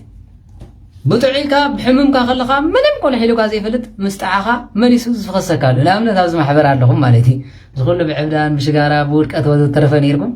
ቤተሰብኩም ከመይ ኣለኹም ክብሎ ኢሎምኹም ዘይፈልጡ ኣብዛ ማሕበር ተዝሪእኹም ኣይድውልልኩም ንሱ ጥራሕ ኣይኮነን ንቤተሰብኩም ከይድውልሎም ዶ ይድውልሎም ጓልኩም ምስ ኤፍሬም ትከታተል ይድውልሎም እምበራይ ዝገርም ኮይ ወደኹም ጽቡቕ ኣሎ ክብሉ ደው ኢሎም ዘይፈልጡ መጨረሽታ ወይ ሓሚሙ ኣሎ ክብሉ ደው ኢሎም ዘይፈልጡ መጨረሽታ ግን ምስ ኤፍሬም ኣለይ ነው ክድውልልኩም እዮም ኣበይ ቀሽውን ተነሳሕ ኢሎምኹም ዘይፈልጡ ዕወስ ስለዚ ዝተኸፍተላ መዓልቲ ሰንበት ነበረ ፈሪሳውያን ከዓ ከመይ ኢሉ ከም ዝረአየ ከም ብሓድሽ ሓተትዎ ንስኻ ጸብሪ ኣብ ዕንተይ ገበረለይ ሓንቲ ኣዘረቡ ተሓጸብ በለኒ ተሓጸብኩም ወረኣኹ ሽዑቶም ፈሪሳውያን ገሊኦም እዚ ሰብኣይ እዚ ሰንበት ካብ ዘይኽብርስ ካብ ኣምላኽ ኣይኮነን በዲል እኔም ገርመኩም ኮይ ሰንበት ካብ ዘይኽብር እዚ ካብ እግዚአብሔር ነው ናይ እግዚአብሔር ኣይኮነን በሊል ወይ ባሲሉ ሰንበት ምሕዋይ ናይ እግዚአብሔር ክብል ኣይከኣለን ተመልከቱ ስለዚህ ካልኦት ድማ እንታይ በሉ ማለት እዩ ካልኦት ከዓ ሽዑ ካብ ፈሪሳውያን ሰንበት ካብ ዘይኽብር ኣምላኽ ካብ ኣምላኽ ኣይኮነን በሉ ካልኦት ድማ ሓጠ ደኣ ከመይ ገይሩ ዓይን ዕውር ክብርህ ርኢና ከመይ ገይሩ ከምዚ ክገብር ይኽእል እቶም ካልኦት ከዓ ልቢ በሉ ማለት عور تراي كوي كونن عور تزخون تصليكم عيني نبرون ولا خفات عين نبرون ولا قداد عين نبرون ولا صبري نبرون حتى سب تزخون كم يجرو خو قبر يخيدو كلهم تاي كونيلو كركر كونيلو لو ممكن بزح كركر على سبزينا اغزابير تزيكون كم يجرو 50 بلا وا كم زين ديلو እንኳን ስኸይኑ ናይኳ ካጥዒም ዝውዕል ሓከረ هو ትምህርቱ ኩሉ ጽቡቕኒ ኣዳማ ኮለ እግዚአብሔርዎ ዋ ታይ ጽግማለሁ ወላ ንኻልእ ተዝገብረስ ስለዚህ በዚህ ማለት ንሱ ጥራይ ኮይ ኮነን ዝካራ ኸሩ ካብ ዝገርመኩም ዋላ ምሳ ካብዚ ነይሮም ኮይም ካልእ ስም ከውፅልካ ዝደሊ ማለት ታተልካ ተዕቢዮ መንፈሳውነት ትምህሮም ከምዚ ጌርካ ጽለይ ከምዚ ጌርካ ይስደድ ከምዚ ጌርካ ትንሳሕ ስጋ ከምዚ ጌርካ መና ሰማይ መጽኢልካ የሚሄርካ እኮ ጽባሕ ከሰስታ ኾነ ቆሌ ላይ ሰብ ባህር እዚ እግዚአብሔር ግን ክብርሃ ይቅንሰልካ ዋላ ምሳኻ ሓሊሩ ካልእ ስም ከውፅልካ ኸሊ እግዚአብሔር ግን ነቲ ዝፈጠረካ ዓላማ ይርስዕ ስለዚ እግዚአብሔር ንኹሉ ድኻምና ይጾረይ ኮይኑ ልብ በሉ ማለት ኣብ መንጎም ካ ምፍልል ኣይኮነ ሽዑ መዲሶም ነቲ ዕውር ንስኻ ኣዒንትኻ ከፊትልካ እሞ ብዛዕባኡ እንታይ ትብል በልዎ ንሱ ድማ ዋ ኣዒንቲ ዝኸፍት ነቢ እምበልኩ ኢሉ ምክንያቱ ኣምላኽ ምዃኑ ይፈልጠኒ ስጋ ብጂ ዓይነ ከፊትሉ እምበር ተመሊሱ ይረኸቦ ንዑ ኣምላኽነቱ ምዃኑ ኣይፈለጠ ኣብ መጽሓፍ ቅዱስ ግን ነቢያት ብዙሕ ክፍውሱ ስለዝረኣየ ስለዝሰምዕ ብእዝኑ ንስኻ እንታይ ትብል ኢሎም ንባዕሎም ክርክር ምስ ኮኖም ካብ ሰብ ደልዮም ማለት እሞ ፈሪሳውያን እዮም እሞ መጽሓፍ ዝፈልጥ እዮም ልቢ በሉ እንታይ ትብል በልዎ ንሱ ድማ ነቢ እምበልኩ እቶም ኣይሁድ ግና ንወለዲ እታ ዓይንቱ ዝተኸፍተላ ክሳዕ ዝፅውዑ ዕውር ነይሩስ ከም ዝረኣየ ኣይኣምኑን ነበሩ ኢሉ እምበርካ ዕውር ነይርካ ዲኻ እወ ካብ ማእሳ ዕውር ካብ ህፃንነተይ ከምኡ እየ ተወሊደ ኢሉ ስድራኻ ፀውዕ ናይ ጋናት ሽግር ኮዚ ኣይበሃልኒ ሃገር ንስድርኡ ከረጋግፁ ማለት እዩ እቲ ዕውር ተወሊዱ ትብሉ ወድኹም እዚ ድዩ ሕጂ ደኣ ከመይ ኢሉ ይርኢ ኣሎ ኢሎም ሓተትዎም እቶም ወለድኻ እዚ ወድና ከም ዝኾነ ብዕውሩ ከም ዝተወልደ ንፈልጥ ሕጂ ግና ከመይ ኢሉ ይርኢ ከም ዘሎ ኣይንፈልጥን ኣዒንቱ እውን መን ከም ዝኸፈተሉ ኣይንፈልጥን ንዑ ሕተትዎ ንሱ በፅሒ ሰብ እዩ ወይ ድማ እኽል ሰብ እዩ እንዴት ይገርመኩም አቤት አቤት አቤት አቤት ኣብዚኣ ምስ መፅሐት ንሶም ከምኡ ዝበሉ ስድሩ እኮ እዮም ማለት እዩ ከምዚኣ ገይረ ኢሉ ንስድሩ እንኮ ነጊርዎም እዩ ንሶም ግን ንመን ይፈርሑ ነበር ኢሉ ንኻህናት ሓደ ግዜ በቃ ካህናት ከምዚ ገይሮም ተውገዝና ከምዚ ገይሮም ተሰጎጉና ዝብል ኣለኩ ወዲ 18 ዓመት ዕድመ ወዲ 40 ዕድመ ወዲ 60 ዕድመ ወዲ 70 ዕድመ ኮይኑ ኣብ በቀሽ ከምዚ ተበሉ ንኸገይረ ዝፈርሕ ሰብ ኣሎ ካብ ቤተ ክርስቲያን ተሰጎጉ ንኸይሉ ዝፈርሕ ሰብ ኣሎ ካብ መንግስተ ሰማያት ደሰ ይጎምኸ ኩሉ ናይ ኩሉ ሕቶኹም ኣብዚ ክምለስ እዩ ማለት እዩ ስድሩ ፀዊዖምስ ንዑ ሓቲቶሞ እንታይ ትብል ኢሎሞ ኣነ ነቢየ ኢሉ ስድሩ መፅኦም ከመይ ገይሩ እዚ ዕውር እወ ከምዚ ሓወየ ነጊርና ኣሎ ከመይ ገይሩ ከምዚ ሓወየ ግን ንሱ እኹል ሰብ ንዑ ሕተትዎ በፅሒ ጎበዝ ኢሉ ዕውር ከሎም መሪሖሞ ዝኸዱ ዝነበሩ ሰባት በፅሒ ምስ ኮነ ግን ኣሕሊፎም ሂቦሞ ማለት ከሓውየሎም ኢሎም ለይትን ቀትርን እግዚኣብሔር ሂቦሞ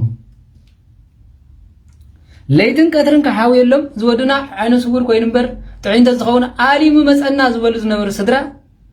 ካህናት ፈሪሳውያን ምስ ሓተትዎም ግን ንሱ እኹል ሰብ ኢሎም ነብሶም ከውፁ ደልዮም ይገርም ነገር ስለዚ ስድራኻ ከሕሊፎም ይበሃድዮም ይበኻ ወይ ናይ መጨረሻ ዝገርመን ነገር ተሃልዩ ንዓይ ኳስ ካህናት ደው ኢሎም ገለመለ ነቶም ቤተሰብ ታይሎሞም እዚ ሱ ሓውኹም እንዲሁ ስለዚ ዘይትዛረብዎ ንሶም ድማ ካባና ወፃእ ስለ ዝኾነ ንስኻትኩም ደስ ዝበልኩሞ ክትገብርዎ ካህናት ስለ ዝኾንኩም ሊቃውንቲ ቤተ ክርስቲያን ስለ ዝኾንኩም ድላይኩም ክትእዝዙ ድላይኩም ክትገብሩ ትኽእሉ ኢኹም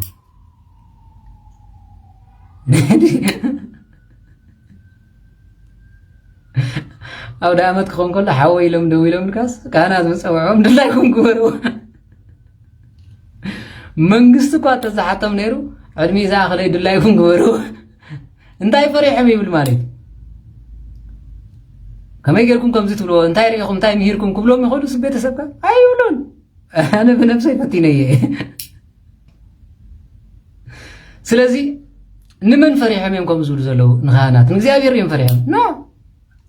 ንካህናት ገለገለ ካህናት ምንም ከይመርመሩ ምንም ከየፃረዩ ከምዚ ዝብሉ ስለ ዘለዉ ንስኻትኩም ንኩሎም ካህናት ክትፈርሑ ኣይግባኩም ሕግን ስርዓትን ዘይብሎም ተነስሑ ቁረብ ኢሎም ኹም ዘይፈልጡ ዘዝ መጽ ክትፈርሑ ወዳ ቤናይ ኣግባብ ቤናይ ስነ ስርዓት ቤናይ ክርስትና መምዘን ይኮነ ሓደ ዋላ ኣብዚ ማሕበር ኮይንኩም ዲያቆናት ካህናት ምስኮኑስ ኣብ ቤተ መቅደስ ኣይትቅድስን ኢሎም ይዋ ፀገም የብሉን ተቀዲስካ ዘይትኸይድ እንታይ ፀገም ኣለዎ ከምዚ ኢሎም ንኻብ ቤተ ክርስቲያን ክንሰጎካ ኢሎም ናይ ግሎም ዲት ቤተ ክርስቲያን ናይ ኩላትና ደይኮን ናይ ክርስቶስ ደይኮነን ዋላ ነቲ ቅንዕና ክዛረብ ኣይገልኒ እቲ ናይ ኤርትራ ፍርሒ ምሳና ስለ ዝተሰደደ ኣብ በቀሽ ከምዚ ተኢሎም ኻ ዞር በል ይብሎም በቀሽ ከመይ ጌርኩምዎም ትብሉ من يخايلهم من حدا معلتي حاطني لهم مسيمس كما يجركم كم تبلو سخام من يخا واسخون كمان يوم س وا نعيكم تبلني ولا لا نسخون كمان يوم مالتهم قتلوا غلهم سي حقي بيت كريستيان مصحف زي بلا لكم ارد نمبر من يخا انا يفريم نسخون كابيكش انت مالتي كم سبحان الله سخام من يخا ساعتكم كتاوت يوم كلتنا أبربعان أب سمانياننا نبيت كريستيان مسينا نخرستوس كا خلاتنا فطرتينا نسوم كهان كوينم أنا مؤمن كوينم باقل قلت نسوس أوعيو أنا خاب ابنتي بيتي سألنا له طيفل اللي قالوا كهانات قن تنصلو حبرة سبنا يمفتار بهار اللوم نسب كتقع وزغلو أنستن كهانات بحميدان وزربان وهذا ولا حنت قبر كل سلطانهم تتقيمم نجستاتن كهاناتن كابيت كنصلو خات خوينم دما سلطانهم يمتقو حق يكون انتكم كونع كان تخوين ግን መርሚሩ ሓቲቱ ይዝኸይድ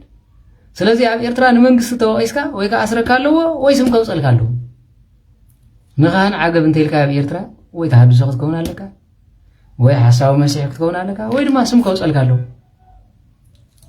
ንቐፌታ ዝቕበል ህዝቢ ይብልና እቲ ህዝቢ ድማ ንዕኦም ፈሪሑ ስለ ዝነብር ፀሓይ ብፀልማታ ፀልሚታቶ ቅድስት ቤተ ክርስቲያን እንዳሃላቶ ተሰዲዱ ቅዱስ ፈውስ እንዳሃለው ሓሚሙ ዝጸንሐካ በዚ ኩሉ ግዜ ነቕንዕና ደውገሉ ቀፂሉ ከምዚ ኢልዎ ማለት ኖ በፅሒ ሰብ ይመኑዕ ሕተት ወይዶ እግዚአብሔር አምላክ በምሕረት ዓይኒ ጠምተና ማለት ስለዚ በፅሒ ሰብ ይመኑዕ ሕተትዎ እቶም ወለድ ድማ እዚ ወድና كم زخنان بعقوره خفتولدن فلتنا حجنا خميلو خبير خمزلا أنا فلت عندو من كم زخفتلو ناين فلتن دام حتتو نسو بتحيو بزعبا رأسو بعلي الزارب قلنا جيروم دلي غيرهم كم يجي حاوي لكم تزبلهم نيرو كم زي لنا ولا زيولو دام كم زغرمكم نستراي بيكونن عين الصبور سلز نبرة شكا سلز غورل بعلو دخيري مسلكم تمريحو ها نافت ما يسألت خير كله سي مريحهم وسيدهم مري وسيدوني مسلكم بيتسوي سلز غل مريحهم وسيدهم ما يقرم كوي مريحهم وسيدوا نسم عين فلتن زبل زلوا نسم لمن فريحهم نغانات كم زي عين تولد لنا مالتي لمن قست فريحهم زبلالو نغان فريحهم زبلالو كبرها عبد أبا كانوا وارد كايلهم مزفرح زبلالو زقورك غيرن عاي زمي خايلهم ولا مصحف تزوصني ما يمثلني زمي እግዚአብሔር ንስሓይ ተቀቢሎ ተኮይኑስ ንስኹን ዓይ ተሓሚና ንኻ ተነሲሕ መንግስተ ሰማያት ተቀድ ታጸገማሉ ኮም ይኮነን ማለት ስለዚ መሪሖም ዝወሰዱ ንሶም ከመይ ገይሩ ከም ዝሓወየ ዝነገሮም ንሶም ንዓና ይበል ክንወስደካ ዝበልዎ ንሶም መር ንሱ ረዳ ፈሊጥዎ ቀፂሉ ከምዚ በሎም ኖ ባዕሊ መልስ በፅሒዩ እቶም ወለዱ ንኣይሁድ ስለ ዝፈርዮም እዚ ዝበሉ ምክንያቱ ኣይሁድ ንሱ መሲሕ እዩ ኢሉ ንዝመስከረ ካብ ቤት ጸሎቶም ክሰግዎ ተሰማሚዖም ነበሩ ስለዚኦም ድማ እተወለዱ ንሱ በፅሒ ኢሎም ሕተትዎ ዝበሉ ኢሉ ኣብ ሕጂ ድማ ናብና አንጠንስ ኢሉ ዝቐደሰ ኣብ ቤተ ክርስቲያንና ርኹስ ኢልና ኢና ንፅውዖ መናፍቕ ኢልና ንፅውዖ ኢሎም ሕጊ ዘውፅእ ቤተ ክርስቲያን ኣለና ብሓቂ ዶ መንበረ ሲኖዶስ ናትና ሓቂ ወላ ተጋጌ እንታይ ትፍርሕኒ ሓቂ ገይጋይ ሓቂ ባዕሎም ዘውፅኦ እዩ ኣብና አንጠንስ ኢላ ዝቐደሰት ኣብና አንጠንስ ኢሉ ዝመስከረ نو كم أريس ينانريو إلهم بصحفات بملغتي نسهم قد نكاثوليكاويت بيت كريستيان نصف باباس قدس باباس كبر خلو زوج جزم يلن مالي سلامتاي حزب زي وجزكمهم نعوذ بلا منافقين أنا بالكم لخلو نبعلم قد لو خسريدهم أكبروا علم أفتحاتوا علم قدس هواريا حدث هواريا خمس نبرو بسوا وقدس كم نبرو نحر مسكيرهم كابزيهم زعب منافق الله بتيلو بتي ابن باسيلس دلدل منافق يوم مالتي كم تمرتم حكيرم كم ريكونن يا ونساري كونت صحفتي مو نامنا انتونسيم ابنا انتونس تمرتم من يسمعنا وغزتهم من يسمعنا زيهم قال بيت كريستيان زو غزتو خمزي كابلو باهم زمسباي وغزيهم بعين بيت كريستيانون امرጫ نسم كم تساتفو معالتاوي دبدابه خمز صحافو قدس حواريا خمز نبرو كبينس انتم بيت كريستيان كم زعبيو نعلم عبي خساره مخانم تزاريو كاب زعب منافق الله بعين بيت كريستياننا ግን ዞም ጳጳስ አይተጠመቁን ክርስቲያን አይኮኑን ሐዋርያ አይኮኑን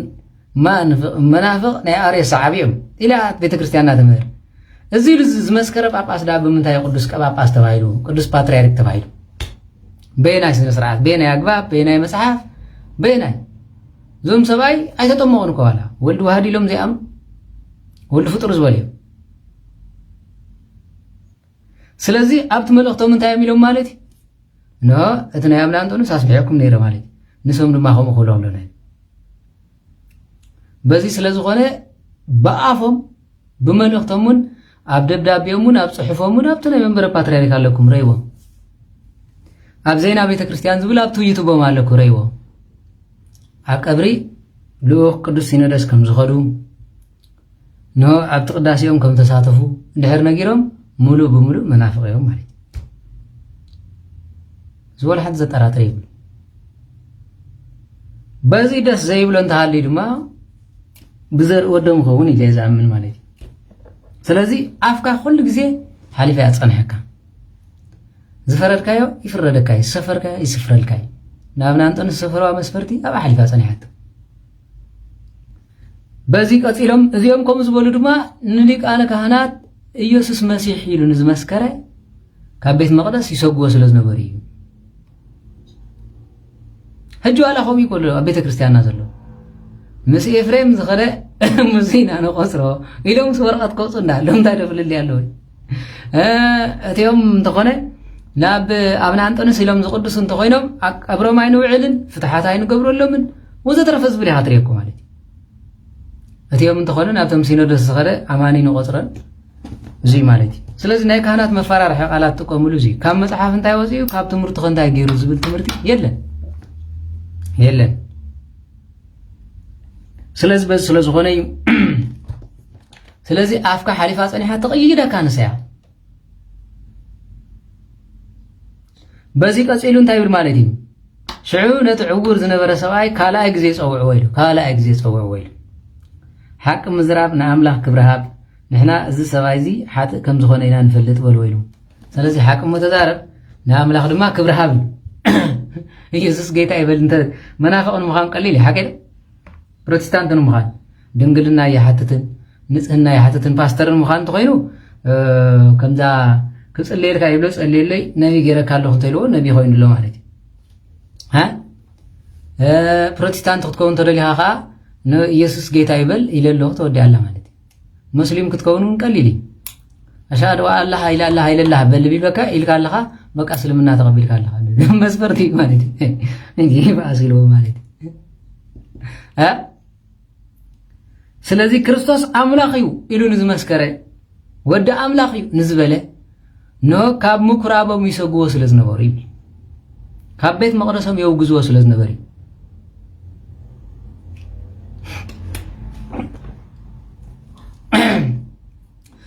ስለዝኾነ እንታይ ዝብል ማለት እዩ ነዚ ቃል እዚ ዝብል ማለት እዩ እንታይ ዝብል ነዚ ቃል እዚ ምሂሩ ዝኸይድ ማለት እዩ ኣብ መጨረሻ እንታይ ዝብል ማለት እዩ ንኣምላኽ ክብረሃብ ናይ ካህናት ዘረባ እዚ እዩ ካብ ካህናት ዘይተጽበየ ዘረባ ትብሎ እዚ ሕጂ ዋላ እንተ ትምለሱ ነይርኩም ንቤተ ክርስቲያን ጠፊኡ ነይሩ ዝወደይ ተመሊሱ ሞይቱ ነይሩ ተስኡ ዝብለኩም ኣይትረኽቡን እዮም ናይ ኣብና እንጦንስ ተነርኩም ኣብኡ ከም ዝነበርኩ እንሆ ብኽታሜን ብጽሑፈን የረጋግጽ ኢልካ ቅድሚ ህዝቢ ኣውጅ እዮም ዝብለኹም ባለ ዘይ ነግረኩም ናይ ካህናት ክፋኣት ክሳብ ክንዚ ኣብ ዝነበረ ይንበር ቤተ ክርስቲያና ነሲሓ ከተቆጽለ ዳኣላ ትደሊ እምበር ነይረ ኢልካ ተዛረባ ይበሃል ኣብ ዝነበረ ይንበር ዋላ ምሳይ ኣብዚ ጸኒሕኩም ተመሊሰተ ትብሉ ኣብ ሚድያ ክትዛረባ ኣለካ ምስ ኤፍሬም ከም ዝነበርካ ክብልኹም እዮም ዋላ ተጋገ ይብልኹም ኣይብልኹም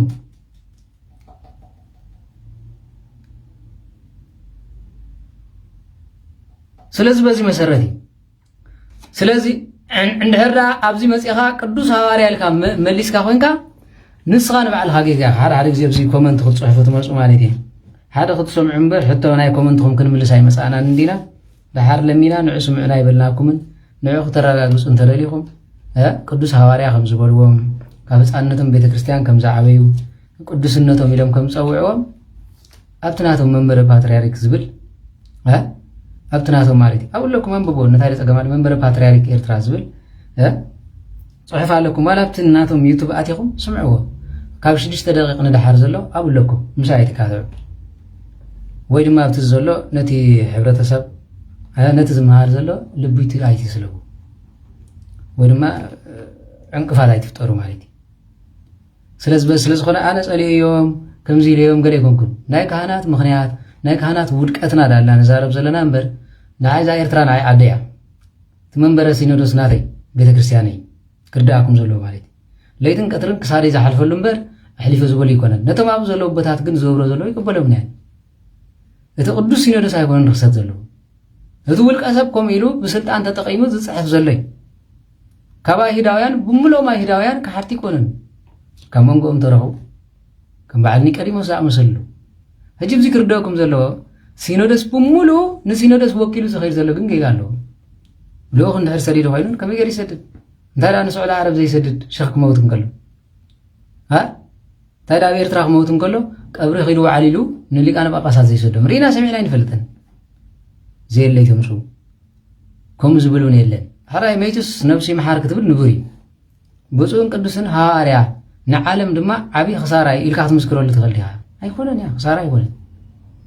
ንባዕሉ ነብሱ ዝሕዘኖም እየ እምበር ፍጹም ከሲርና ይበሃል ኦኬ ብዙሕ ነገር ሰናይ ገይሮም ምኾኑ ብስጋ ንሱ ግን ንሃዋርያነት ዘመስክር ኣይኮነን ክንደይ ኣመንዝራ እውን ድኻ ዝኣለሉ እምነት ብዘይ ግብሪ ግብሪ ብዘይ እምነት ኮንቲ ነዚ ኣብ ቤተ ክርስቲያን እናተኣምን ስለዚ በዚ ቀፂሉ ኣብዚ ድማ ንእግዚኣብሔር ክብሪ ሃብ ኖ ተመልከቱ ስለዚ ንስኻትኩም ክተረጋግጾ ዝግባኣኩም ንሕር ደሊኹም ዝብለኩም ዘለኹ ለጠፈ ከይመስለኩም ንዓይ እውን ሓጢኣት እዩ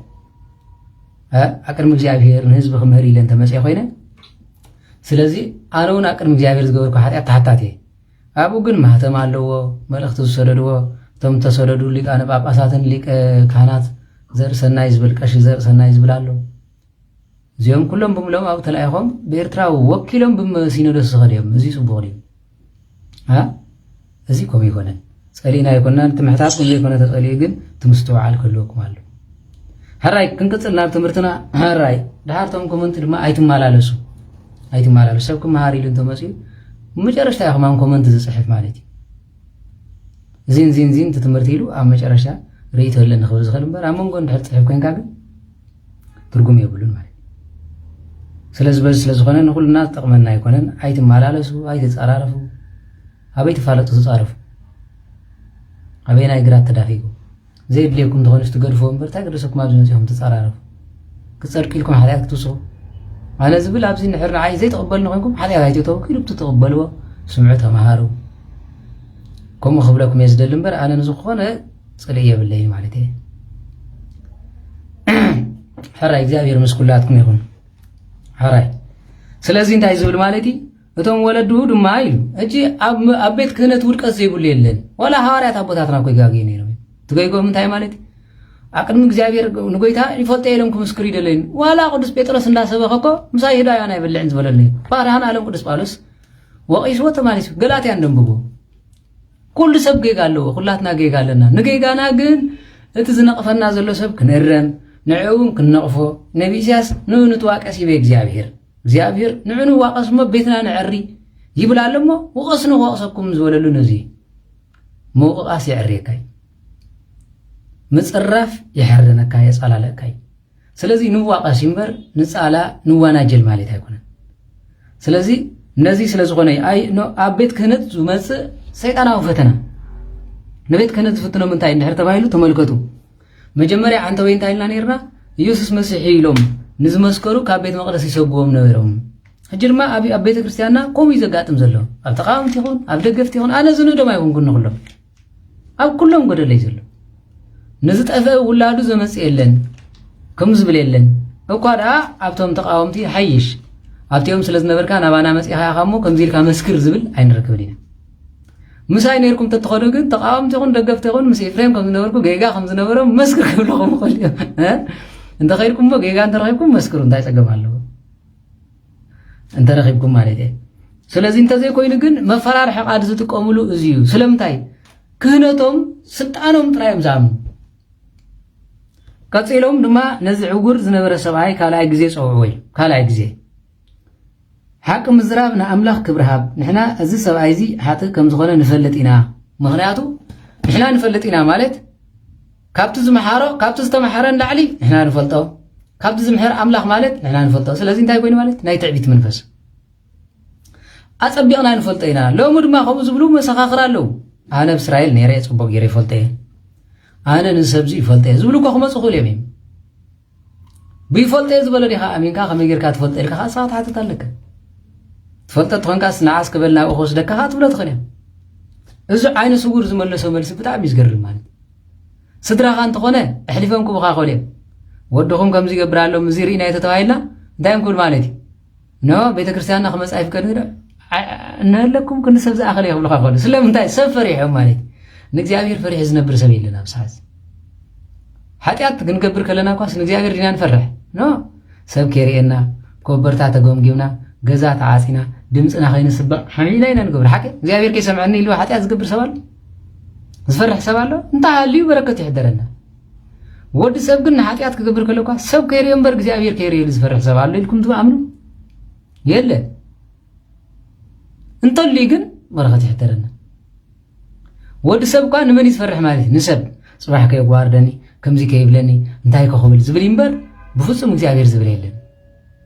እንተሃልዮም ከዓ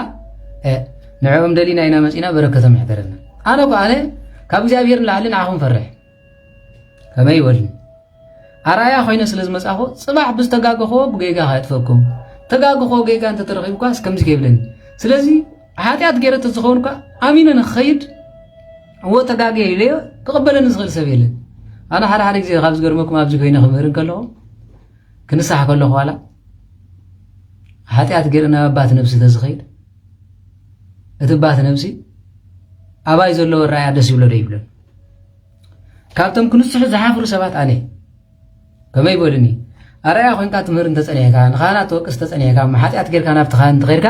ይኸብደካ ዶ ይከብደካ ይኸብድ ዶ ይኸብድ ንሱ ይኮነን ማለት እዩ ኖ እቲ ካህን ኣባኻ ዘለዎ ላዕሊ ኣራእያ ከመይ እዩ ዝመፅእ ማለት እዩ ንባዕሉ ከምዚ ኢሉ እንዳምሃረስ ከምዚ እንዳገበረስ ከምዚ ይብል ኢሉ ፅባሕ ኣባኻ ዘለዎ ራእያ እንታይ ዝኸውን መሓራ ኣምላኽ ምዃኑ ይፈልጥኒ ይፈልጠ እንደ ኣባይ መፅኢ ኮይ ዝንሳሕ ኢሉ ክሰብኽ ኽእል ክንደይ ከምኡ ሰማዕጎል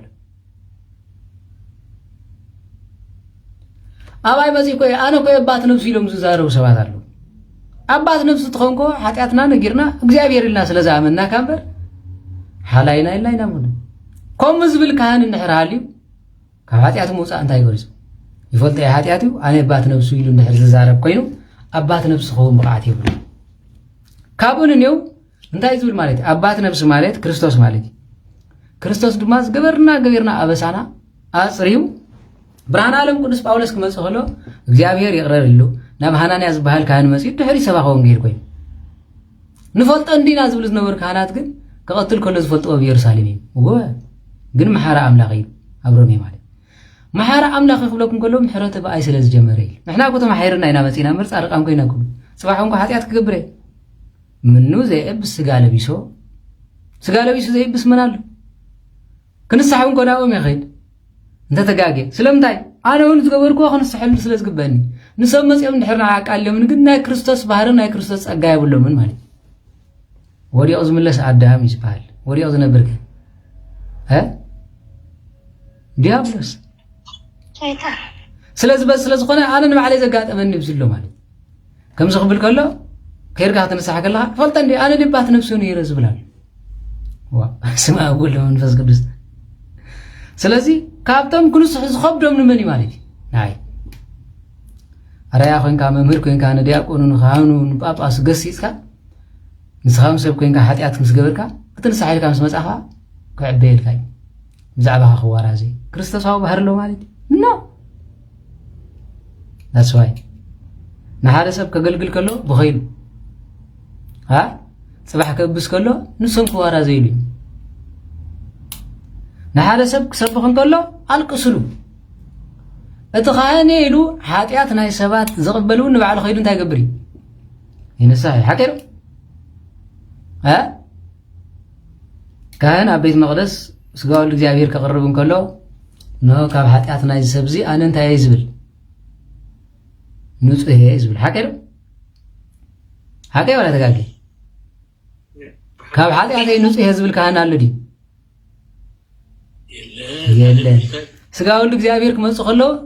ጸልዩ በእንቲያነ ንሕናው ነዚ ስጋ መለኮት ሒዝናዮ ዘለና ድሓር መጽእ ከይቀዝፈና ስለና ጸልዩ አሜን ኢሉ ህዝብ ድማ አቡነ ዘበሰማያት ነቲ ዝቕበልውን ጸልዩ ብድፍረት ስጋው እግዚአብሔር ተወሲዱ ኣገዛ ርሲ ሓጢኣት ዝገበረ ይብል ከም ምሕረት እምበር ከም ሓጢኣትና ይኹን ተባሂሉ ንኹሉ ስለ ዝወሰድና እግዚአብሔር ቸርነት ስለ ዘብዝሐ እግዚአብሔር ይመስገን ይባል ካህን ከገልግል ከሎ ኣብ ኣደባባይ ክወፅእ ከሎ ተሪኦም ውይ እዝጊዮ በልሉ ብኸይሉ ይልቀስሉ እዝጊዮ ኢልኩም ብኸይሉ ማለት ኣነ ካብዚኣ ወፅአ ነዛ ወፅያ ዘለኹ ንኽገድፋ ንኽምለሳ ብጣዕሚ ዓቆብ ሰማይ ዝኾነ በቲ እግዚአብሔር ዝተገደፍካ ህይወትካ ምሉእ ከም ዝትከውን ኢኻ ኢለ ይፈራርሐካ በቲ ከዓ ዝለመድካዮ ሓውኻ ከዓ ትምህርቲ ደልዩ ታዲኣ ኮይኑ ኢሉ ብኣኻ ይሸቐል ንዑ ኢልካ ክትነብር ከለኻ ከዓ ናይቲ ሰብ ፀርፊ ናይቲ ሰብ ገለ ከዓ የፅልአካ በዚ ተቐርቂርካ ክትነብር ከለኻ ደስ ኢልና ንክርስቶስ ዳልና ደስ ኢልና ነገልግል ነቲ ህዝቡን ብክርስቶስ ንረኽቦ ፀጋ እምበር መንፈሳዊ ኣገልጋሊ ማለት ከቢድ ኣይትመነዩ ቅዱስ ያዕቆብ እንታይ ኢሉ ኣገልገልቲ ክትኮኑ ኣይትመነዩ ኢሉ ናይ ብዙሕ ተፅዕኖ እቶም ሎሚ ነገስታት ኢልና ቅዱሳት ንብሎም ወይ ድማ ካልእ ንብሎም ዝነበርና ዲያቆን ከሎ ዘጠቃዕናሉ ካህን ኮይኑ ዘሸግረና ዘሎ ንጉስ ክመፅእ ኢልና ዘጠቃዕናሉ ናፅነት ኣምፅኦም ኢልና ዘምፃናዮም ነገስታት ሎሚ ንነቕፎም ዘለና ኣብ ስልጣን ኣብ መሪሕነት ዝነብር ሰብ ወላ ፅቡቅ ገበረ ወላ ፅቡቅ ኣይገበረ ካብ ክፉኡን ካብ ፅቡቕን ነቐፌታ ኣይቋርፅን ንወሳኸም ናይ ኩሉ ተሰኪሙ ዝነብር ኣነ ብዚ ማሕበር ክነብር ከለኹ ኳስ ካብዛ ቴሌግራም ውፅእ ክብል ኣይደልኒ ዋላ ብደገ ይኹን ቀስ ኢለ ክሰምዕ ዘለን ስለምንታይ ካብ ኣፎም ዘረባ ከይነጥብ ከፀብቑ ክብሉ ከለኩ ኳስ ሕማቕ ከይዛረቡ ንዑ ሰሚዖም ድማ ኣብቲ ማሕበር ከም ዝገብሩ ኮ ንሱ ከምዚ ኢሉ ምሂርዎም ከይበሃል ተጠንቂቕካ ኢኻ ተንብሮ ቀሊል ከይመስለኩ ከገልግል ዝወፅእ እንተሪኢኹም ዶ ገላ አንተ ቀሊል ከይመስለኩ ኣብ ሓዊ ኮይታት ስለዚ ንእግዚአብሔር ምግልጋልና ብእግዚአብሔር ንረኽቦ ዓብይ ዓስቢ ብኽብሩ ድማ ዓብይ እኳ እንተኾነ ግን ክተገልግል ከለኻ ካብ ኣከዳድናኻ ካብ ኣዘራርባኻ ካብ ኣበላልዓኻ ካብ ኣሳታትያኻ ኩሉ ሰብ ነቓፊ ኢኻ ስለ ዝኾነ ተፀሪብካ ኢኻ ትነብር ማለት ወላ ሕማቕ እንተ ጌርካስ ዋ ዝገልጋሊ ከለኻስ ከም ዝትገብር ተይልኳ ንዓኻ ሸጥ ኣቢልካ እዩ ዝኸይ ዘሎ ሓቂል ምፅእ ኢለ ኮይኑኳስ ዋ ከምዚ ትግበር ንስኻስ ከምዚ ትልበስ ክብለካ ከሎ ኩሉ ግዜ ተሸምቂዕካ ኢኻ ትነብር ማለት ከም ድላይካ ይኩንካ ትነብር እንታይ ዳ ከም ድሌት ክርስቶስ ወላ ክትወፅእ ትምህርቲ እንተዝገድፎ እኳ ኩሉ ሰብ ብዛዕባ ይዛረብ የቋርፀ ይመስለኩም እዚ ትሪእዎ ዘለኹም እኮ ትማለይ ትምህርቲ ሰንበቲ ኖ ኣብ ዩቱብ ዝምህር ዝነበረ ፌስቡክ ዝምህር ዝነበረ ኮይ ምባል መሕመይ ኢኻ ትኸውን እታ ዘላትካ ኣማራፂ እንታይ እያ ማለት እዩ ከም ክርስቶስ እንዳተነቐፍካ እንዳተፀረፍካ ስጋብ ቀራንዮ መስቀል ተሰቒልካ ኣብ መጨረሽታ ሃብቲ ዓወት ምርካብ እዩ ብእግዚአብሔር ግን ኣዝዩ ደስ ዝብል ጓሳ ህዝቢ ምዃን ግን ከቢድ ደቂ ዓበይቲ ድኻ ክትረድእ ኢልካ ኸድካ እኳ ንድኻ ረዳእቲ ትበሃል ነቲ ዕቢ ሂቦ ነቲ ንእስ ሂቦ ኢሉ ክበኣሰካ እዩ ዘይተርፍ ነገር ወይ ክዳን እንተተኸዲንካ እኳ ነቲ ኸዲንዎ ወዲ ዓዲ ኮይኑዎ ምባል እኮ ዘይተርፍ እዩ ክተኸልስ ከለኻ እኳ ንዑ ኣግጂፍሉ ንዓኒ ስለይ ክብለካ እዩ ክትሪኦ ከለኻ እኳ ዓይኑ ጥራይ ናብኡ ይገብር ምር ናባናስ ቁልሕ ከይበለ ኸይዱ ሰብ ቀሊል ከይመስለኩም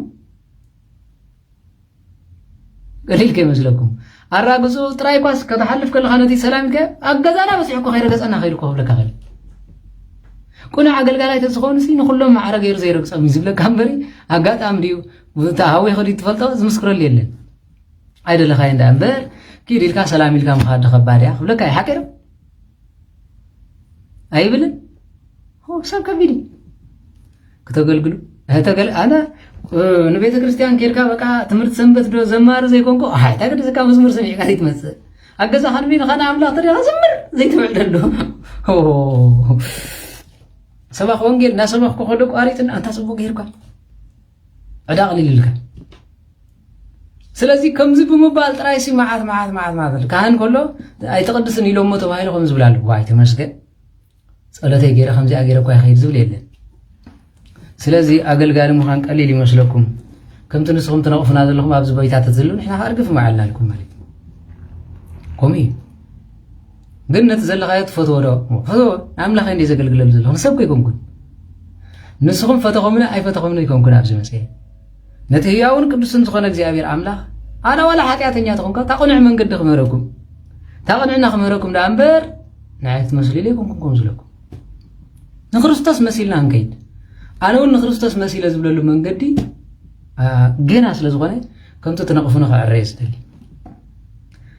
ስለ ዝኾነ ማለት ስለዚህ ካብ ኮመንት ታብታብ ግበሩ ስለ ዝኾነ ማለት እምበኣር ከሳብዚ ኮይኑ እንታይ ንኣምላኽ ክብሪ ሃብ እንኳን እንደነሱ ኮይኑ ኣብዚን ተጸልሑ በላ ተመሊሳላ ዘትሪዋ ዘለኹም ሰበይቲ ካህናት እንታይ ደስ ብሎም ማለት ምስክርነት እዚ ትሪእዎ ዘለኹም ምስክርነት ንብዙሕ ይጠቅም ማለት ምስክርነት ብጣዕሚ ጠቃሚ ኣብ ማይ ጸሎት ሓደ ዕውር ተበርሂ ኩሎም በቲ ምስክርነት ዝፍወስ እዮም ኩሎም ናብ ጎይታ ስለ ዝኸዱ እሶም ከዓ ኩሎም ናብ ቤት መቕደሶም ክመልስዎም ስለ ዝደልዩ ምስክር ሃብ ንህዝቢ መስኪሩ ኩሎም ዕውር ዘለዎም ናብ ጎይታ ከይዶም እዮም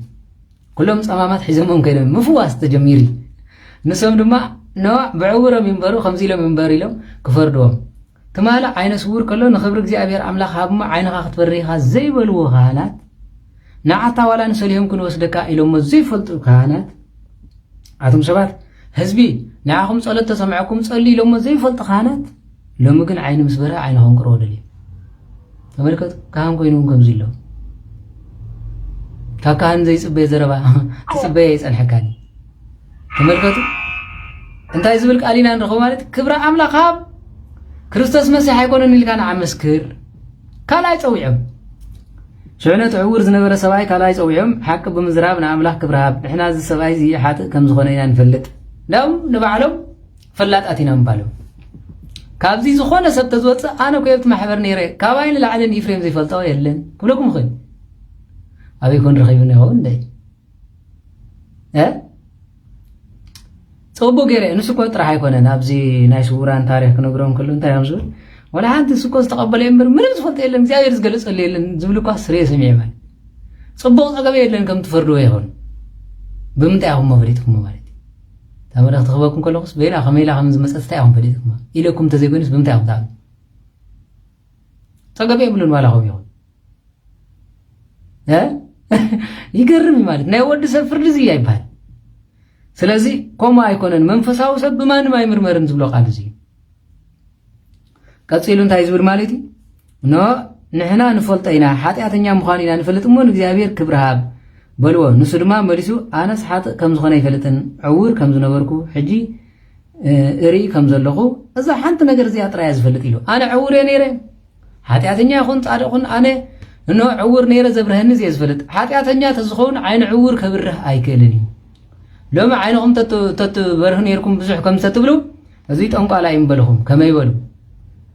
ካህናት ብሙሉም ንሶም ተዘጊሮም ኸመዮም ክብልኹም መንፈስ ቅዱስ ዘይመለም ካህናት ማለት በረኸት ተመጺና እግዚአብሔር አይኮነን ሰብዚ ንፈልጠይና ኤፍሬም ንፈልጠይና ሁሉኹም እዮም ከም በዓል መምህር ግርማ አይን ዕውር ተብሪዮም ካዚ ጠንቋላ ይኻል ክገብር ይኽእል ይዝብል ልብ በሉ ናይ ካህናት ዘረባ ማለት እንታይ ከም ዝብሉ ንሱ ጥራይ ኮይኮነን ማለት ውርደት ማዳባባይ ዝገልጹሉ ግዜ የለው ማለት ህዝብ እንዳሰምዑ ነዛ ቃል እዚኣ ከስምዑኩም እሞ ሊቀ ሊቃውንቲ ናይ 4 ጉባኤ ዝምህር መምህር እንታይ ኢሉ ከም ዝዛረብ ክትሰምዑ ይኹም ማለት በነገራችን አንድ ተንኮል ልንገራችሁ ተንኮል ይኻዝብና አንድ ተንኮል ስምዕ በሉ እዚ ትሪዮ ዘለኹም ሊቃውንት ተባሂሉ ዝኸይድ ብደው ዝመተ ማለት እዩ እዚ ሰብኣይ ሊቃውንቲ እዩ ናይ 4 ቤተክርስትያን እንታይ ዝበሃል ወንጌላት መምህር እዩ ተንኮል ይኽነግረና ስምዕ ማለት ሓደ ተንኮል ክነግረኩም ዝብል ኣብ ኣደባባይ እግዚኣብሔር ከዋርደካ ከለኹ ተመልከቱ ንመን ንምርካብ እዩ ንበዓል ኣባ ዮሃንስ ንምርካብ እዩ ንበዓል መምህር ግርማ ንምርካብ እዩ እንታይ ክነግረኩም እዩ ዝብል ዘሎ ሓደ ተንኮል ክነግረኩም ይብል ማለት እዩ ኧረ ተንኮለኛ በህልም መታየት በህልም እየመጡ ስለቴን አምጣ የሚል አንዳንድ ሰዎች አባ በህልማችን ታዩን ይላሉ። በህልም መታየት ቀላል ጉዳይ ነው። ይሄን እናውቃለን። እግዚአብሔር ፈርተነው ነው። ኧረ ጭራሽ ቅድሚ ሕጂ ሓደ ምፅኤልኩም ነይረ እግዚአብሔር ፈሪሕና እምበር ንኹሉ ክንላፋልፎ ንኹሉ ክንዕብዶ ንኽእል ኢና ዝብል ማለት እዩ ለካ እግዚአብሔር ፈሪሖም እኮ ኣይኮኑን ዘዕብድዎ ዘለዉ ነት ህዝቢ ንሶም እዮም ማለት ፍርሃት ኣምላኽ ዘይብሎም ንግደፎም እምበር እዚ ከዓ እንታይ ዝብል ኣነ እንተደልየ ብሕልሚ ክግለፀልኩም ይኽእል እግዚአብሔር ፈሪሕ እምበር ዝብል ትርጅጉን ዕብይን እዩ ግን ሊቃውንቲ ዝበሃል እግዚአብሔር ፈሪሕ እምበር ስእለት ያምፅእ ናብዚ ምፅእ ዝብሉ እንተህልዮም ሲ ከምዚ እዩ እምበሃርከስ ኣብ መፅሓፍ ቅዱስ ሕልሚ ፀጋ እግዚአብሔር እዩ ሕልሚ ሰይጣናዊ ኣሎ ሕልሚ ስጋዊ ኣሎ ሕልሚ መንፈሳዊ ኣሎ ሕልሚ ስጋዊ ንብሎ ብስጋኻ ተሓስቦ ስለ ዝኾነ ስጋ ብስጋ እንድሕር ሃልዩ ንሆ ሓደ ሰብ መፅኡ ስጋዊ ነገር ክሓስብ ወይ ሃተፍተፍ ንብሎ ማለት እዩ ክትዛረቦ በዓልካ ድግም እንተሓዲርካ እዚ እንታይ ይበሃል ሕልሚ ስጋዊ ሕልሚ መንፈሳዊ ዝበሃል ምስ መንፈስካ ምስ ስጋኻ ዝተኣስረ እግዚአብሔር ኣምላኽ ዝወቕሰካ እዩ ሕልሚ ሰይጣናዊ ዝበሃል ድማ ነቲ ዝኸረ ዝነበርካ መንገዲ ብሕልሚኸታለካ ዝደሊ ሰይጣን ኣሎ ነዚ ፈሊኻ ምፍላጥ ኣገዳሲ እዩ ኮይኑ ተሪፉ ሕልሚ ድማ እንሆ ብዘይ ሓሰብካዮ ብዘይ ነበርካዮ ብዘይ ደለኻዮ ደቂስካ ኣለኻ ትረኽቦ ዳ እምበር ባዕልኻ ሓሲብካ ተሓልመሎ ዲ ሕልሚ ፈሪሕካ ከይደቀስካ ይሕደርኒ ይብሉ ወለድና እዚ ሰብኣይ ግን ሊቃውንቲ የባህላ እዩ ኣብ ኣደባባይ ምምላእ ኣዲስ ኣበባ ኣብ ማእኸል ሊቃውንቲ ኮይኑ ብስራዩ ተዓቢዩ ገባርን ሓዳግን የስጋ ምባል ኣብዚ እንታይ ኢሎሞ ኢለኩም ቶም ሊቀ ካህናት ሓጢኣተኛ ምዃኑ ንፈልጦ ኢና ኢሉ ግን ሓጢኣተኛ ምዃኑ ፈሊጦም መድዮም ንጎይታና መድሓኒና ኢየሱስ ክርስቶስ እሱስ ንጹህ ኣምላኽ ክብርን ምስጋናን ይኹን ስለዚ ሎሙ ድማ ኣብ ውሽጢ ቤተ መቕደስ ዘለዉ ከመይ ኣብ ኤርትራውን ከኸመይ ማለት እዩ ንፈልጦ ኮይና ክብልኩም ኳ ይኽእል እዩ ወንጌል ዮሃንስ ጽቡቕ ገይሩ ትምህርቲ ዝምህረና በዚ ተመልከቱ ኣምላኽ ፈሪሕ እምበር ብሕልሚ ክግለጽ ይኽእል እዩ ይባስ ኢሉ ማለት እንታይ ማለት አንደ ረብ ክሰድድ ይኽእል ማለት ቀፂሉ ከምዚ ይብል በህልም ይደገማል ያኔ ይደግማል ያገሳል ከዚያ በኋላ መጣሁልሽ ስለቴን ምናምን ይላሉ ከዚያ አባ በቅታል በህልም እየመጡ በመስቀል ስለቴን አሉኝ ይላሉ አራረቁ ምን ያውቁ ተመልከቱ በሉ ተመልከቱ ትኻላይ ውርደት ማለት ተመልከቱ ትኻላይ ድማ ብሕልም መፂ በመስቀል ባሪኽኒ ይብል ሞይል بمسكال زبارخ حلمنا سيطان አለው ሰሚያኹም ሪኦም ትፈልጡ ሰይጣንስ መስቀል ሒዙ ይፈልጥ ነው እንዲያውም ካብቲ ዝጾሎ በሕልሙን ክረ ዘይክል መስቀል ቤተ ክርስቲያናውን ትምክሕሉ ነው እዚ ሰብኣይ ግን ንምውዝጋብ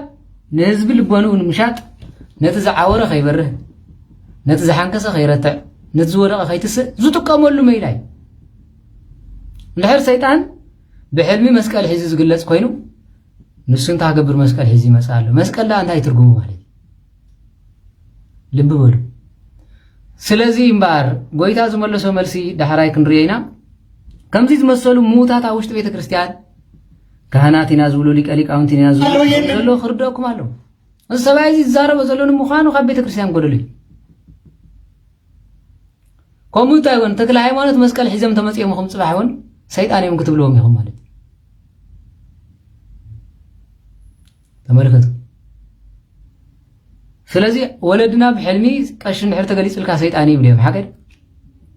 ቀሽ ይኮነን መስቀል ዘይብሉ መጠምጠሚያ ጥራይ ዝሓዘን ተኾይነ እምበር መስቀል ዝሓዘሞ ሰይጣን ክኾን አይገለም ንሶም ግን መጠምጠሚያ ዘለዎ ናይ ቀሽ ገይር ተመጽይኳ ሰይጣን ከታለካ ይብሉ ነይሮም ወለድና ስጋዕ ክንድዚ ንቤተ ክርስቲያን ዘዋርዱ ኣውሽጣኸም ዘለው ንባዕሎም ግን ብስራይ ሙታት ስውን ኣምላኽ ፈሪሕና እንዳበሉ ዘጓዕብዑ ከም ዘለው እዚ ድማ ፈሪሳውያን ድማ ኸም ነይሮም ማለት እዩ ቀጸሉ ትቻው ነው ገዲፎ ይሄ እና የት ነው ብቃቱ ታዲያ? እኔ በቅቻለሁ ማለት ነው ስጋዊ ደማዊ ዝም ብሎ እንዴ? ይሄ እኮ ነው ጄሊው። በጣም ይቅርታ እንዲህ አይነት ተቸገር። ስለዚህ ሰባይ እንታይ ዝብል ማለት በቃ ዘሎ ጄሊው ዝበሃል ሰብ በዚኦም በር በዚኦም ኢና ተሸጊርና። እዚ ግን ሊቀሊቃውን ተባሂሉ እፎይ ዝበሃል በጣም ዝገርም ናይ ኣርባዕተ ጉባኤያት ናይ ቅነይ ምሁር ቀሊል ከይመስለኩም። ብውሽጡ ግን ብርኹስ መንፈስ ዝሞተ ንሰይጣን ዘገልግል አልዕላ ቢሉ ገዲፈ እንዳበለ ብውሽጡ ግን ስራይን መተትን ገይሩ ክንደይ ሰብ ዘዕበደ ክንደይ ሊቃውንት ዘበፅበፀ ገዲፈ ዝብል ዘለውን ኣይገድፉ ባርከስ ከመይ ከም ዝነበረ ስራይ ከመይ ጌርካ ከም ትገብር ነቢርካ ኢሎም ሓተዎ ዝግባእ ንመን ማለት ነዚ ሓቲቶም ይፈልጡ ክብርን እግዚአብሔር ሃብ ኖ ከምዚ ጌርካ ትገብሮ ዝነበርካ ግለጽ ተባሂሉ እዚ ስራይ ከመይ ከም ዝገብር ዝነበረ ውሽጢ ቤተክርስትያን ይዛረብ ዶ ይመስለኩም? ይዛረብ ኣይዛረብ? ኣይዛረብ። እቶም ሰብካ እዚ ሰብ እዚ ትሪእዎ ዘለኹም እንሆ ሊቀሊቃውን ትበፂሑ ዘሎ መሰሪ ዝነበረ ኢሉ ዝምስክረሉ ሰብ ኣሎ የለን። ተህዝቢ ብፍርሒ ተም ሊቃውንት ብፍርሒ ነዚኦም ዝነብሩ። ስለዚ ንቐንዕና መንባር እዩ። ኣብዚ ምባር እንታይ ማለት እዩ? ንሆ ንሕና ንፈልጠ ኢና ዝብሉ እዚኦም እዮም። እዞም ሬሳ እዚኦም እዮም ንፈልጥ እንዳብሉ ህዝቢ ዘበላሽው። ቀፂሉ ከምዚ ይብል በረከትን ረድኤትን ይዕደረና። ንስኻ እንታይ እንሆ ዕውር ከም ዝነበርኩ ሕጂ ከም ዝረኣኹ እዚኣ ሓንቲ ነገር ዝፈልጥ በልዎ። ንሳቶም ከዓ እንታይ ክገበረልካ ከመይ ገይሩ ስዒንትኻ ከፈተልካ ነጊሮሞ ኮይ ካልእ ዘረባ እንተረኸቡ ኢሎም እዮም። ንስኻ እንታይ ኢልዎም ከመይ ገይሩ ስዒንትኻ ከፈተልካ በሎም። ንስኻ ቅድሚ ሕጂ ነጊረኩም ኣይሰማዕኩምን ንምንታይ ከም ብሓድሽ ክትሰምዑ ትደልዩ ኣለኹም? ንስኻትኩም እንዶ ደቂ መዛሙርቲ ክትኮኑ ትደልዩ ኢኹም ኢልዎም። 10 ግዜ ከምኡ ትብሉሲ 3 ግዜ 4 ግዜ ደጊሙሎም እዩ ደቂ መዛሙርቲ ዲኹም ክትኮኑ ደልዩኹም ኢልዎም ኢሉ ሓተቶም። ንሳቶም ድማ ወዲ መዝሙሩ ንስኻ ንሕና ድና ደቂ መዛሙርቲ ሙሴ ኢና። ተመልከቱ ሎሚ ድማ በዓል ኣብነ አንጦንስ በዓል ኣብነ መቃርስ በዓል መንሽሙ እንታይ ኮይኖም ኢኹም እዮም ናብዚኦም ትኸዱ ዝብሉ ሰባት ክመፅኹም እዮም። ኣቦታትኩም ንሰምዮም ዝብሉ ክመፅኦም ንስኻ ከበ ይኮንካን ትብዘሎ ከበ ይኮነን ናይ ኣብነ አንጦንስ ትምህርቲ እንታይ ኣጉዲሉ ኢልካ ምሕታት ኣይሓይሽን። ስለዚ ከምዚ እንዳበሉ ከባፃብፅኹም ዝደልዩ ሰባት ኣለው። ንሶም ኣቦታትና እዚኦም ኣቦታትና ወዲቖም ዘለዉ ኣቦታትና ተደልዮም ተዓሪ። ስለዚ ንሕና ደቂ መዛሙርቲ ሙሴ ኢና ኢሎም ረይዎ 2500 ዓመት ንድሕሪት መሊሶም ናይ ሙሴ ኢና ክብሉ ጀሚሮም። ይገርም ኮይ። ስለዚ ሎሚ ድማ 1700 ዓመት ፀኒሖም ናይ በዓል አንጦንስ ናይ በዓል መቃርስ ክብሉ ኢኻ ትሰምዖም። ግን ወላ መንበረ ፓትርያርክና ኳስ ክትሪኦ ከለኻ በዓል አንድ ሃይማኖት ቄርሎስ መስረቱ ሃይማኖት ኢና ንኣምን ወልድ ዋሕድ ስርጉው ቃል ምስለ ስጋ ውሁድ ስጋ ምስለ መለኮት ኢሎም ክምህሩ ከለዉ ጳጳስ ዝቐብር ኢኻ ትሪኦም። ካብዚ ንላዕሊ ሞት ኣሎ ይመስለኩም? ካብዚ ንላዕሊ ውድቀት ኣሎ? ዘየለ ህይወት እዮም ዝነብሩ። ቀፂሎም ድማ ንሕናስ ኣምላኽ ንሙሴ ከም ዝተዛረቦ ንፈልጥ እዚ ግና ካበይ ከም ዝኾነ ኣይንፈልጥን ኢና በሎም እናበሉ ፀረፍዎ ኢሉ። መን እዮም ፀርፉ ዘለዉ? ካህናት። ንመን ፀርፊ ካብ ካህናት ትፅበር ኢኻ ነየለ ጀሌ እዩ ልጋብዚ ጀሌ ዝኸፈ ፀርፊ ኣሎ ይቅርታ ግን ጀሌ ፀርፊ ዳ ኣሎ ሰባት እንዲ ሰይጣን ዝሓደረ ክሉ ይፃረፍ። ስለዚ ቀፂሉ ከምዚ ይብል ማለት እዩ ተግሳፅ ዝበሃልን ፀርፊ ዝበሃልን በይኒ ፀረፍዎ እዩ ዝብል እንታይ ኢሎሞ ማለት ሓጢኣተኛ። ስለዚ ፀረፍዎ እቲ ሰብኣይካ እቲ ዘገርም ነገር እዚ እዩ ንስኻትኩም ካበይ ከም ዝኾነ ዘይትፈልጥዎ ንዓይ ግን ኣዒንተይ ከፈተለ እዩ። ምፀረፍዎ ዘገርም ነገር ግን ፈላጣት ኢና እንዳበልኩም ካበይ ምዃኑ ዘይትፈልጥዎ ንዓይ ግን መፂ ዓይነ ፈዊስኒ ኢሉ መለሰሎም ኢሉ ኣዒንተይ ከፈተለይ ፈሪሃ እግዚኣብሔር ንዘለዎ ፍቓዱ ንዝፍፅም ንኡ ዝሰምዕ እምበር ኣምላኽ ንሓጥእ ከም ዘይሰምዕ ድማ ትዛረቡ ነይርኩም ኢኹም ኢሉ ባርከስ ፈሪሃ እግዚኣብሔር ዘለዎ ንጻድቕ ዳ ኣሎ ዓይነ ዕውር ዝበርህ እምበር ሓጢኣተኛ ሰብ ከምዚ ከም ዝገብር ትዛረብ ነይርኩም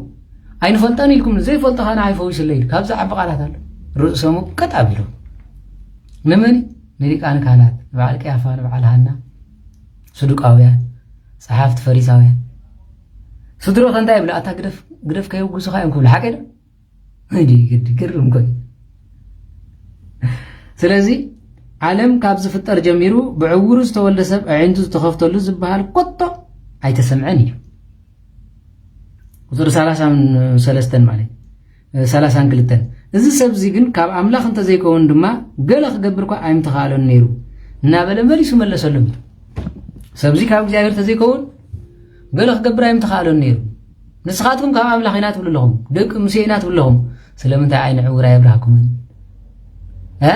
እዚ ኩሉ ቤት መቅደስ ክነብር ቆልዕ ኢልኩም እኳ ኣይትፈልጡን ኢሉ መስከረ ኢሉ ሓቀኛ ሐዋርያ ሓቀኛ ተማሃራይ ናይ ጎይታ ዝበሃል እዚ ሎም ምሳኻ ነይሩ ይነበርኩን ኣይፈልጠን ነቲ ማሕበር እንኳን ንስ ኮይነ ኣነ ምስ ማሕበር ሰሓቀ ዝመውት ማለት ኣይፈልጠን ቁርባን ከይክልክልን ኢልስ ኣይፈልጥን ኢለ ዓራይ ግርም ይዝብለኒ ማለት ኣነስ ፈልጠ ኣብኡ ተማሂረ ክብል ክኸብሎ ክእል እዩ ማለት ኣነ ኣይፈልጠን ደኽብል በሉ እንታይ ቅድሰኒ በታ ሻዕ መዓልቲ ግን ሰይጣን ከም ዝኣተወኩም ኣይትረስዑ ወቀሊል ከይመስለኩም ንትፈልጡ ይፈልጠን ምባል ኮነ በዓልኻ ዕደቲ በታ ሻዕ መዓልቲ ግን ቁርባን ከም ዘይቆረብኩም ይፍለጡ ዝቆረበሎ ትፈልጥን እንዲኦም ዳ ክህነት ተተቐቢልኩም ከ ናይ ሓሶት ክህነት ናይ ሓሶት ዲቁና ምዃኑ ካባት ተነስሑ ዳሓን ሕራይ ንብለኩም ደስ ክብለኩም በር ካብኡ እኒው ሰይጣን ከም ተፃወትልኩም እንዲኦም ፅባሕ እውን ነታ ቤተ ክርስቲያን ነቲ ጳጳስ እውን ኣይፈልጦም ሽዑ ቆሪበ መፅአ ከመይ ጌርካ ምሽ ከልኪሎም ንኻ ነይሮም ኣይፈልጠኒ ኢለ እንታይ ደኣ ገበረ ወይ ደኣ ቆሪብካ ማለት ንዓፅኻ ወይ እናንተ እጅ እዚኣ ቁርባን እያ ማለት ጉዲ ናይ ጉዲ ኢሎም ስጋ ገብረ ስለዚ እዚ ሰብ እዚ ካብ ኣምላኽ እንተዘይከውን ገለ እኳ ክገብር ኣይምተኻእሎን ነይሩ እናበለ መለሰሎም ንሳቶም ከዓ ንስኻ ኩሉ እንትናኻ ብሓጢኣት ዝተመልኣካ ከለኻስ ንኣና ክትምህረና እናበሉ ተዛረቡ ካብ ቤት ጸሎቶም እውን ኣውፅዎ ኢሉ ሰጎግዎ ኢሉ ድሕሪ መጨረሻ እንታይ ኢላቶም ንስኻ ኩሉ ነብስኻ ሓጢኣት ተመልኣካ ሰብ ኢኻ ኣብዚ ማሕበር እውን ኮ ዲቁና ምስ ተቐበሉ እንታይ ዝብልዎም ኣለዎም ስለኩም ንኣብርሃም እንታይ ከም ዝበሎ ክነግረኩም ዲቁና ተቐቢልካ እወ ክልተ ገይጋ ጌርካ መጀመርያ ምስ ኤፍሬም ምኻድካ ኢሎሞ ካልኣይ ድማ ካብዞም ጳጳስ እዚኣ ስለ ዝገበርካ ቀዳማይ ገይጋኻ ከይኣክል ካልኣይ ብምሉእ ነብስኻ ሓጢኣት ኢኻ ኢሎም ንዲያቆን ኣብርሃም ኮ ኣነ እንታይ ክገብር እዩ ዝኸዶም ዋላ ንዕኦም እንታይ ኢልዎም እኝኝ ዝብሎም ማለት ክደ ዝቕርበል ዘይብሎም ንባዕሎም ደማሙ ንምንታይ ኢኹም ከምዚኦም ሰባት ሰኢልኩም ሰማይ ትሰቕልዎም ማለት ክንዲ ሰብ ዝኣኸልኩም ክብሪ ኮ ኣይኮነን እዚ ንቤተ ክርስቲያን ዘዋርዱ ኮይም ንሊቀ ጳጳስ ኣይኮነን ዝብሉ ንሶም ከይዶም ግን ንካቶሊክ ዝቐብሩ ተመሊሶም ድማ ቀዳማይ ገይጋኻ ዝኸይኣክል ካልኣይ ከዓ እዚ ስለ ዝገበርካ ኢሉ ንስኻ ብኹሉ ነብስኻ ክትቆርቡን ኣይግበአካ ንሶም ግን ብፁዕ ንፁህ ቅዱስ እዮም ማለት ለኽባጥ በላዕ ክልተ ስጋ ዝበሃል ንሱ እዩ ንሶም እዮም ተንጎም ዝብሉ ዘሎ እዩ በቲ ንካቶሊክ ቅዱስ በቲ ከዓ ተዋህደ ይብሉ በቲ ምንም ዘይገበሩ ጳጳስ ሓጢኣተኛ ይብሉ በቲ ከዓ ተመልከቱ ማለት እዩ ጉዲ ዝኾነኩም ስለዚ ሃየ ዲቁና ቀቢለዮ ሃየ ካህና ቢለዮ ሃያ ምስ ኤፍሬም ኣይፈልጠን እንዳኹምኩም ዘይትፈልጥኒ ዘይፈልጠኒ ሰብ ኣሎ ብዚኣ ኣነ ፈፂመ መስኢኩም ቀራ ንፋጥኩም ፀርገቡ ብፅሐ ዘይትፈልጥን ንየማኒ ንፀጋም ስገድ ከም ዘይምሃርኩ ስኢደ ይገርቶም ሃራይ ኣነ እንጂ ንዓይ ምንም ኣይኮነን ግን ካብኡ ንኔው ክትንስሕ ይፅቡቕ ስለምንታይ ካብኡ ንኔው ፀላእ ሰናያት ተኸታቲሉ ንኽህነትኩም ኣየቆመልዩ ነሱ እንታይ ዳ ክንብለኩም ክሪኦ ክብለኩም ምርታይ ኣይንፈልጠን ነበል በሉ በልሕር ክንሳሕ ኢልካ ሓጢኣት ኣይትግበር ይብሉ ወለድና ተኾነ ስለዚ ድሕሪ ጨኹም ዝመፅእ ሂወት ይትረፍኩም ኣይትርጉም ኣለዎ ስለዝበዝ ስለ ዝኾነ እዩ ማለት እዩ ድሕሪ ነዚ ኩሉ ምስ መስከረ ጎይታና መድሓኒና ኢየሱስ ክርስቶስ ይርዮ ኣለኩ ጎይታ ድማ ናብኡ መፅኡ ከም ዝፀውዖ ሰምዐ ከም ዝፀውዕዎ ሰምዐ ምስ ረኸቦ ውዲ ሰብ ዶ ተኣምን ኢኻ ኢልዎ ጎይታ ፀዊዖሞ ነቲ ዓይኒ ዕውር ሰብ ዝነበረ ከም ዝበለ ስለ ዝበሎ ሰሚዑ ኣታ ሰብ ወዲ ሰብ ዶ ተኣምን ኢኻ ንስኻ ጎይታ ያብኡ ከኣምንሲ መን ይሱ ንገረኒ መንነቱ ይተረድአንን ኢሉ ጎይታ ኮ ኢሎ ኢሉ ሓተቶ ንስኻ ርኢኻ የለኻ እዚ ምሳኻ ዝዛረብ ዘሎ እዩ ኢልበሉ ስለዚ ኣነ ኣይፈልጠን ዝበልካኒ ርኢኻኒ ትፈልጥን ነቲ ዝፈወስኩኻ ኣነ ወዳ ኣምላኸ ኢሉ ንዝፈወስኩ ኣነ ይልዎ ንስኻ ጎይታይን ኣኣምን እናበለ ሰገደሉ ኢሉ ጎይታይ ኣምን እምበር ንስኻ ዲኻ ፈዋሲ ኢሉ መድሃኒት ኢሉ ኣብ እግሩ ወደቀ ኢሉ ሰገደሉ ንስኻ ጎይታይ ኣምን እናበለ ሰገደሉ ጎይታ ድማ ኣነ ነቶም ዘይርዩ መንታን ክርዩ ነቶም ዝርዩ ድማ መንታን ክዓውርየ ንፍርዲ ናብዛ ዓለም እዚኣ ዝመጻኹ ኢሉ ናይ ጎይታ ዘረባኻ ተመልከቱ ኣነ ነቶም ዝርዩ ክዕውር ነቶም ዕውራት ዝነበሩ ከብርየ ዝመጻኹ ኢሉ ሓቀዶ ዕውር ዝነበረ ዓይኑ ተኸፊቱ ንእግዚአብሔር ርዩ ዓይኑ ልቦኑ ተኸፊቱ ኣምላኽነቱ ተረዲዩ ኣብ ስግዳን መጽዩ እቶም ዝርዩ ዝነበሩ ግን ንፈልጠይና ርኢና ኢና ዝብሉ ግን ዓይኖም ዓዊሮም ናይ ጸልማት መንፈስ ሒዝዎም ዓይነ ልቦኖም ተዓወረ ማለት ስለዚ ጎይታ ነቶም ዕውራት ዓይነ ክብርህ ነቶም ብሩሃት ኢና ዝብሉ ድማ ዓይኖም ክዕውር ይመስል መንነቱ ይገለጸሎም ካብ ዝዓቢ ዘረባል ስለዚ ጎይታ ናብዛ ዓለም እዚኣ ካብ ዝመጽ ሓደ ነቶም ንርኢና ዝብሉ ዓይኖም ክዕውር ነቶም ዕውራት ዝነበሩ ድማ ዓይነ ክብርህ ተመልከቱ ካብቶም ምስኡ ዝነበሩ ፈሪሳውያን ገሊኣቶም ነዚ ምስ ሰምዑ ኢሎም ፈሪሳውያን ከለዉ ክሓተዎ ከለዉ ስለ ሰምዐ ጎይታ መጽዩ ምስ ሰምዑ መቸም ቃል ንሓደ ካህን ወይ ንሓደ ዲያቆን ሰው ክተብለሉ ከለኻ ነዮ ከላ ይሰምዓ ምክንያቱ ሰይጣን ከክፉ የስምዑ ወይ ድማ ነነቐፊቱ የስምዑ ትጥዑማ የስምዑኒ ሓደ እዝኑ ጻንዖ ዝነበረ ሰብ ከምዚ ኣንታ ኢኻ ዝበልካ ክብል ይውዕል እሞ ጸማም እንተኢልካዮ ግን ይሰምዓ ዶ ይሰምዓን ክላ ግርኑ እንተኢልካዮ ይሰምዓ ዶ ይሰምዓን ኣነ ግርኑ ክብለካይ ስለዚ እዚኦም ከዓ ጸማማት እዮም ግን ይሰምዑ እዮም ዕውራት እዮም ግን ይርዮም ወዘይ ካል በልዑ ሰቲዎ ዝኽደንዎ ካል ኣይፈልጡን ዓይኑ ልቦኖም ዘይተኸፍተይ ጎይታ ናብዛ ዓለም እዚኣ ኖ ንፍርዲ ዝመጻኹ ናብዛ ዓለም እዚኣ መጽየ ዘለኹ ንፍርዲ በሎም ካብኡ ምስኡ ዝነበሩ ፈሪሳውያን ገሊኣቶም ሰሚዖም ንሕና ዕውራት ምዃንና ዲ ትዛረቦ ዘለኻ ኢሎም ሓተትዎ ኢሉ ንጎይታ ንሕና ዲናቶም ዕውራት ኢሎም ጎይታ ካኢልዎ ዕውራት እንተትኾኑስ ሓጢኣት ኣይምኾነኩም ነይሩ ሓቀዶ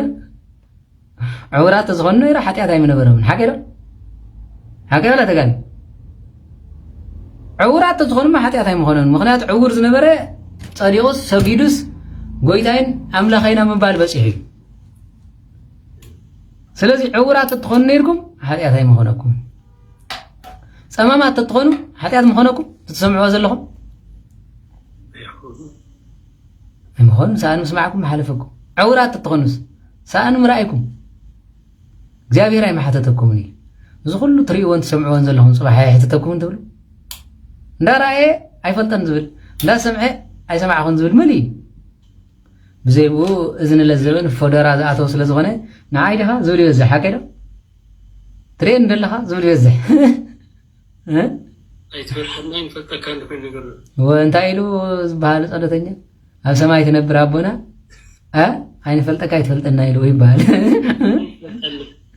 لوبدا أخذ غيرك مسكال كذا كير كاف شلام ساعتنا ما لهم سنة تعد بايل ورتان أتسمع وارد ناسوا قدف بيسلهم سلس بزي مالتي عين فلتكاي تفلتنا عين ريكاي ترينا مالتي كن فلت قلب بناي كفتنا مش غاي فلتنا سلزي انت يلومون مالتي أنا نتم عوران نو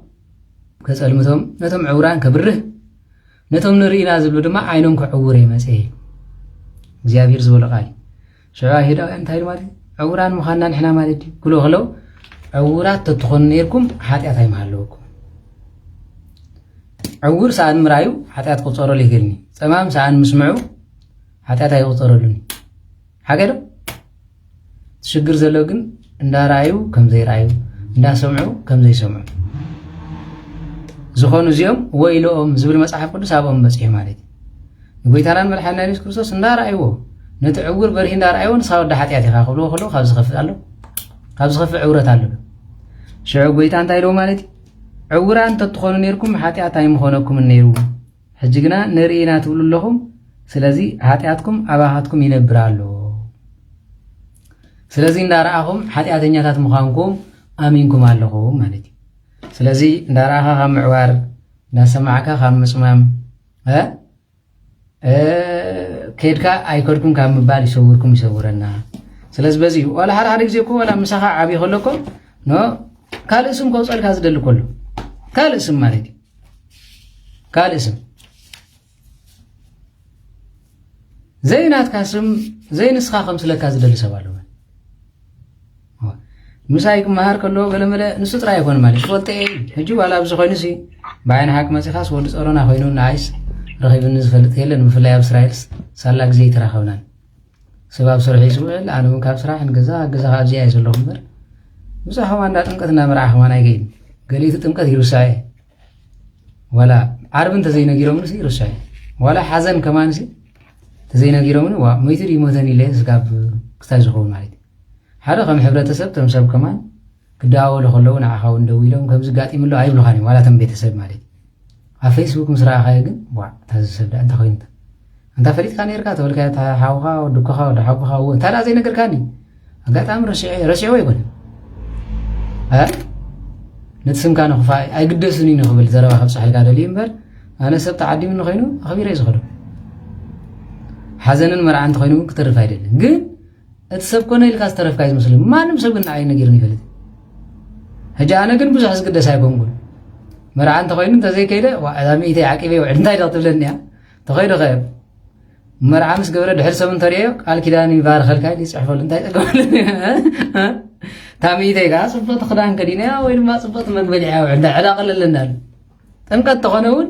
ተዓዲምኒ ፅቡቕ እታ ዝተሓዝሒዘ ከይደ ተዘይዓዲምኒ ግን ዋ ኣብ ፌስቡክ ክልጥፈዮ ኣነ ካብ ፌስቡክ ክልጥፈለ እንታይ ክብል ማለት ህፃን እያ ልህቅ ቆላድያ ንዕቀብ እንታይ ገደሰኒ ወለዲ ይዕቀበሉ ንኩላትና ፀውር ይግበረ ኢለ ፅሕፍ ከም ዝፀሓፎ እንታይ ዓዲምኒ ግን ይኽእለ ስለዚ መዓስ መዓልቲ ተዘይዓዲሙ ኳ ዳ ምንታይ ክትፈልጦ ማለት እዩ በዚ ስለ ዝኾነ እዩ ስለዝበዚ ስለ ዝኾነ ሓደ ሓደ ግዜ ማይ ጨና ዝበሃል ዓድና ኣለና زعبنا له مالتي حدا محقول سبعين يوم كل فتاوي يوم سلزنا برا هذا معلت جن ورايك وقبروا دليم قالهم كمرعوا دليم بتي جزمي أنا عدنا تفلتهم قال كخت مرعت خينا لك خيمات كاد غير حكر ود خاف يعيش من ناي جزمي ناي قال من سلز خبرتهم بس عشان يعدمون شلوا قصب هالجيرو مالي شلوا مالت نجتمرعي هاي بقى خابكم زورنا أبز خباب زلوا داخل عدمبر نزدقي عن زلوا نبيت متع زلوا نخران زلوا نبلساس هاي خونن بقاتي شوعات لقوا زلوا يتعدى ميلهم عديمهم مالتي ثم سبعي جن أزيوم بخل فلوت أبز خانة قبري أبز خانة مرعى سلا زي ترفو باع نعلت كن زي مرعلو سلا سمعوا شت نسوا خمسين تزبلنا سمرعوا خنترف لهم زلوا بيت متع زلوا دقي عن زلوا خران زلوا بلسا تقرأي بولو مسيح مالي فتاويها عدام آيات لين قدسنا هذا وعين ودسن تملكت مالي تم سبعي بروخيهم قدسين دهري كله مسمسة انتهي لالو زقبر تبعيدو ما جمنا لو قوز خون ولا نسالست زخون سوا غيرهم يوم أما جرشتا نقول مساعدلو انت ملل يخطودي تبعيدو من ناي እንዳ ማርያም እንዳፍ ጨማዝ ባህል ነርስኩም ጾ መሲብ ንዓስ ከመራራ እንዳ ገብርኤል ዝነበረም ጻይ ተባይ መሲብ በዝኾነ አው ዘሎ ሁሉ መለሊ ኻምጽም ማለት ናይ ውራይ ዘለ ናይ በዓል ድሕሪ መጨረሽታ ስሙም ክንጠቕሶም ስለዚህ እንደሊ መለሊ ከተወዲዩ ኢሎም ካብኒ ወይ ዓደምና ስለዚህ እንታይ ኢሎም ዳራ መጨረሻ ዋንታ መለሊ ከተወዲዩ ናይ ምራራ አምጽም ወደ ወ እንዳፍ ጨማም አምጽም ወደ ወ بولا خابني واي عدمنا النيرنا ما يتحسين تسبب ما أنت ملالي خصتي صغير بلني ولا تهار سلز مسا أنت ملالي حزوا عتيروا خوف مسبله هي مكان ندخل يخون غيب بحال سلزي انتهي لهم يبحال كابننيو أي عدمنا نيلهم يبحال مالي سلزي قاليون كي تخرج من عدم ومس يزبلك سلز لهم يا شجار يسب ها أبتمكت زقات من مسرح خابني وقري فيها أنت زنات ناسب مكانيا يزول كل ساعة ما كم يجرك مساحة بيرو كم يجرب زي تمكت ناي مسألة لهم كباس مسرحه ورا بس ما قري فيه مالك هذا بس أزقد سايبون كون ولا تزي عديمون بس أزقد سايبون كون بمن نتيجة رئيس غير سبيه جن كم زبل مكانيا سب كتر خلها يطلع كاي مالك بالكم يكونن ولا مرعى عديم كا نعت مرتي مهارب لها مس مهار كا مرعى خمسين بلنس نعيو إيش نمارتي وهم يكون على صبوا مرعى تغين صبوا ولا كم تزي يكون يكون صبوا إلى كيد ጥምቀት ኮይኑንኩም ማለት ስለዚ ኣነ ስዒቕ እየ ዝኸይድ እምበር ተገሪመ ይፈልጥ ነየ ዋላ ኣይበልዕን እንተይሉ እንተሰሚዐ ኸይደ ባዕለይ ማኣዲ ኸይደ ቆሪሰ ሓመድ ዝገብሮ ማለት እዩ ብኢደ ይሓዘኒ ሓደ ግዜ ኸ ናይ ኣቦኻ ይደፈካይ ናይ ክርስቶስ ጥራይ ዘይኮነስ ናይ ኣቦኻ ማለት እዩ ባዕላ ኣቦይ ተጓነፅቲ ስለ ዝነበሩ ሓደ ግዜ ዋላ ከምኡ ክገብር ከሎ ኣንድፍ ደንታ ከብሎ ፍንጪ ይመፀካ እዩ ሓቀደ እንታይ ከምኡ ዝብለኒ እዚ ስካብ መንበለፅ ኮይኑ ፍንጩ ደሞ ከንድፎ ትብል ኢኻ ትብል ኣይትብልን ስጋ ኢኻ ለቢስካ ማለት እዩ ግን ናትና ሰብ ኣሸጋሪ ስለዚ በዚኡ ማለት እዩ ከምዚ ከጋጥመካ ከለኳስ ከም ሕብረተሰብ ውድቀት ከም ዘለና ካልእ ኮይኮነን እኮ ፕሮቴስታንት ተዝመፅእ ወይ ሓደ ጠንቋላይ ተዝመፅእ ከወል ሓንቲ ይብለውና ንሱ ጥራይ ኮይኮነን ማለት እዩ ንሓደ ደብተራ እውን እኮ እዞም ሰምዓኩሞም እጂ ደብተራ እዮም ኣምላኽ ፈሪሕ እምበር ንዓኻ ከምዘይትራኸብ ሕልሚ ከም ዝመፀካ ክገብር እየ ዝኽእል እየ ዝብል ማለት ኣነ ግን ወሪድን እንዳቐነይ ተምሃርኩ እንተተምሃርኩ እውን ፊዚክስን ማትስን እየ ፅንዕ ነይረ ኢንጂነርን እየ ፅንዕ ነይረ ኣብዚኣ መፅኻ መፅሓፍ ቅዱስ ፈሊጥ ኣለኹ ስለዚ ናትና ህዝቢ ኣብ ውድቀት እንድሕር በፂሑ መቀኛ እዩ እንተፈቲኳ ከዓ ዋ ፅቡቕ እዩ ስለዚ ካብዚ ስድራኻ እውን ኣሕሊፎም ከም ዝቡኻ ካህናት እውን ኣብ መጨረሻ ፀሪፎም ከም ዝሰጉኻ ክትፅላእ ከለኻ እውን ከምዚ ኢሎም መስክር ከም ዝብልኻ ተረዲእኩም ክትኮኑ ተስፋ ገብር ዝመሃረና ዝገሰፀና እግዚኣብሔር ኣምላኽ ክብርን ምስጋናን ኣምልኾ ውዳሴን ንዘለኣለም ንዑ ይኹኖም ንሎሚ ብዝኸኣኽለናይ ከም ሕፃ ባሕሪ ብዙሓት ከም ከዋኽብቲ ሰማይ ድሙቓት ከም ፀሓይ ንኹሉ ብርሃን ይበለና ብዝኸልኩም ወፅላልኩም ደመና መግብኹም ሕብስተ መና ንባብኩም ብራና ስንቅኹም ኣቁራሪተ መዓት ሰኣሊተ ምሕረት ቅድስቲ ድንግል ማርያም ኣዴና ይግበረልና ካብ ዝተኣዘዘ መዓት ካብ ዝመፅእ መቕዘፍቲ ይሰውረና እግዚኣብሔር ምስ ኩላትኩም ይኹን ኣቡነ ዘበሰማያት ይትቀደስ ስምከ ትምጻእ መንግስትከ ወይኩን ፈቃድከ በከመ በሰማይ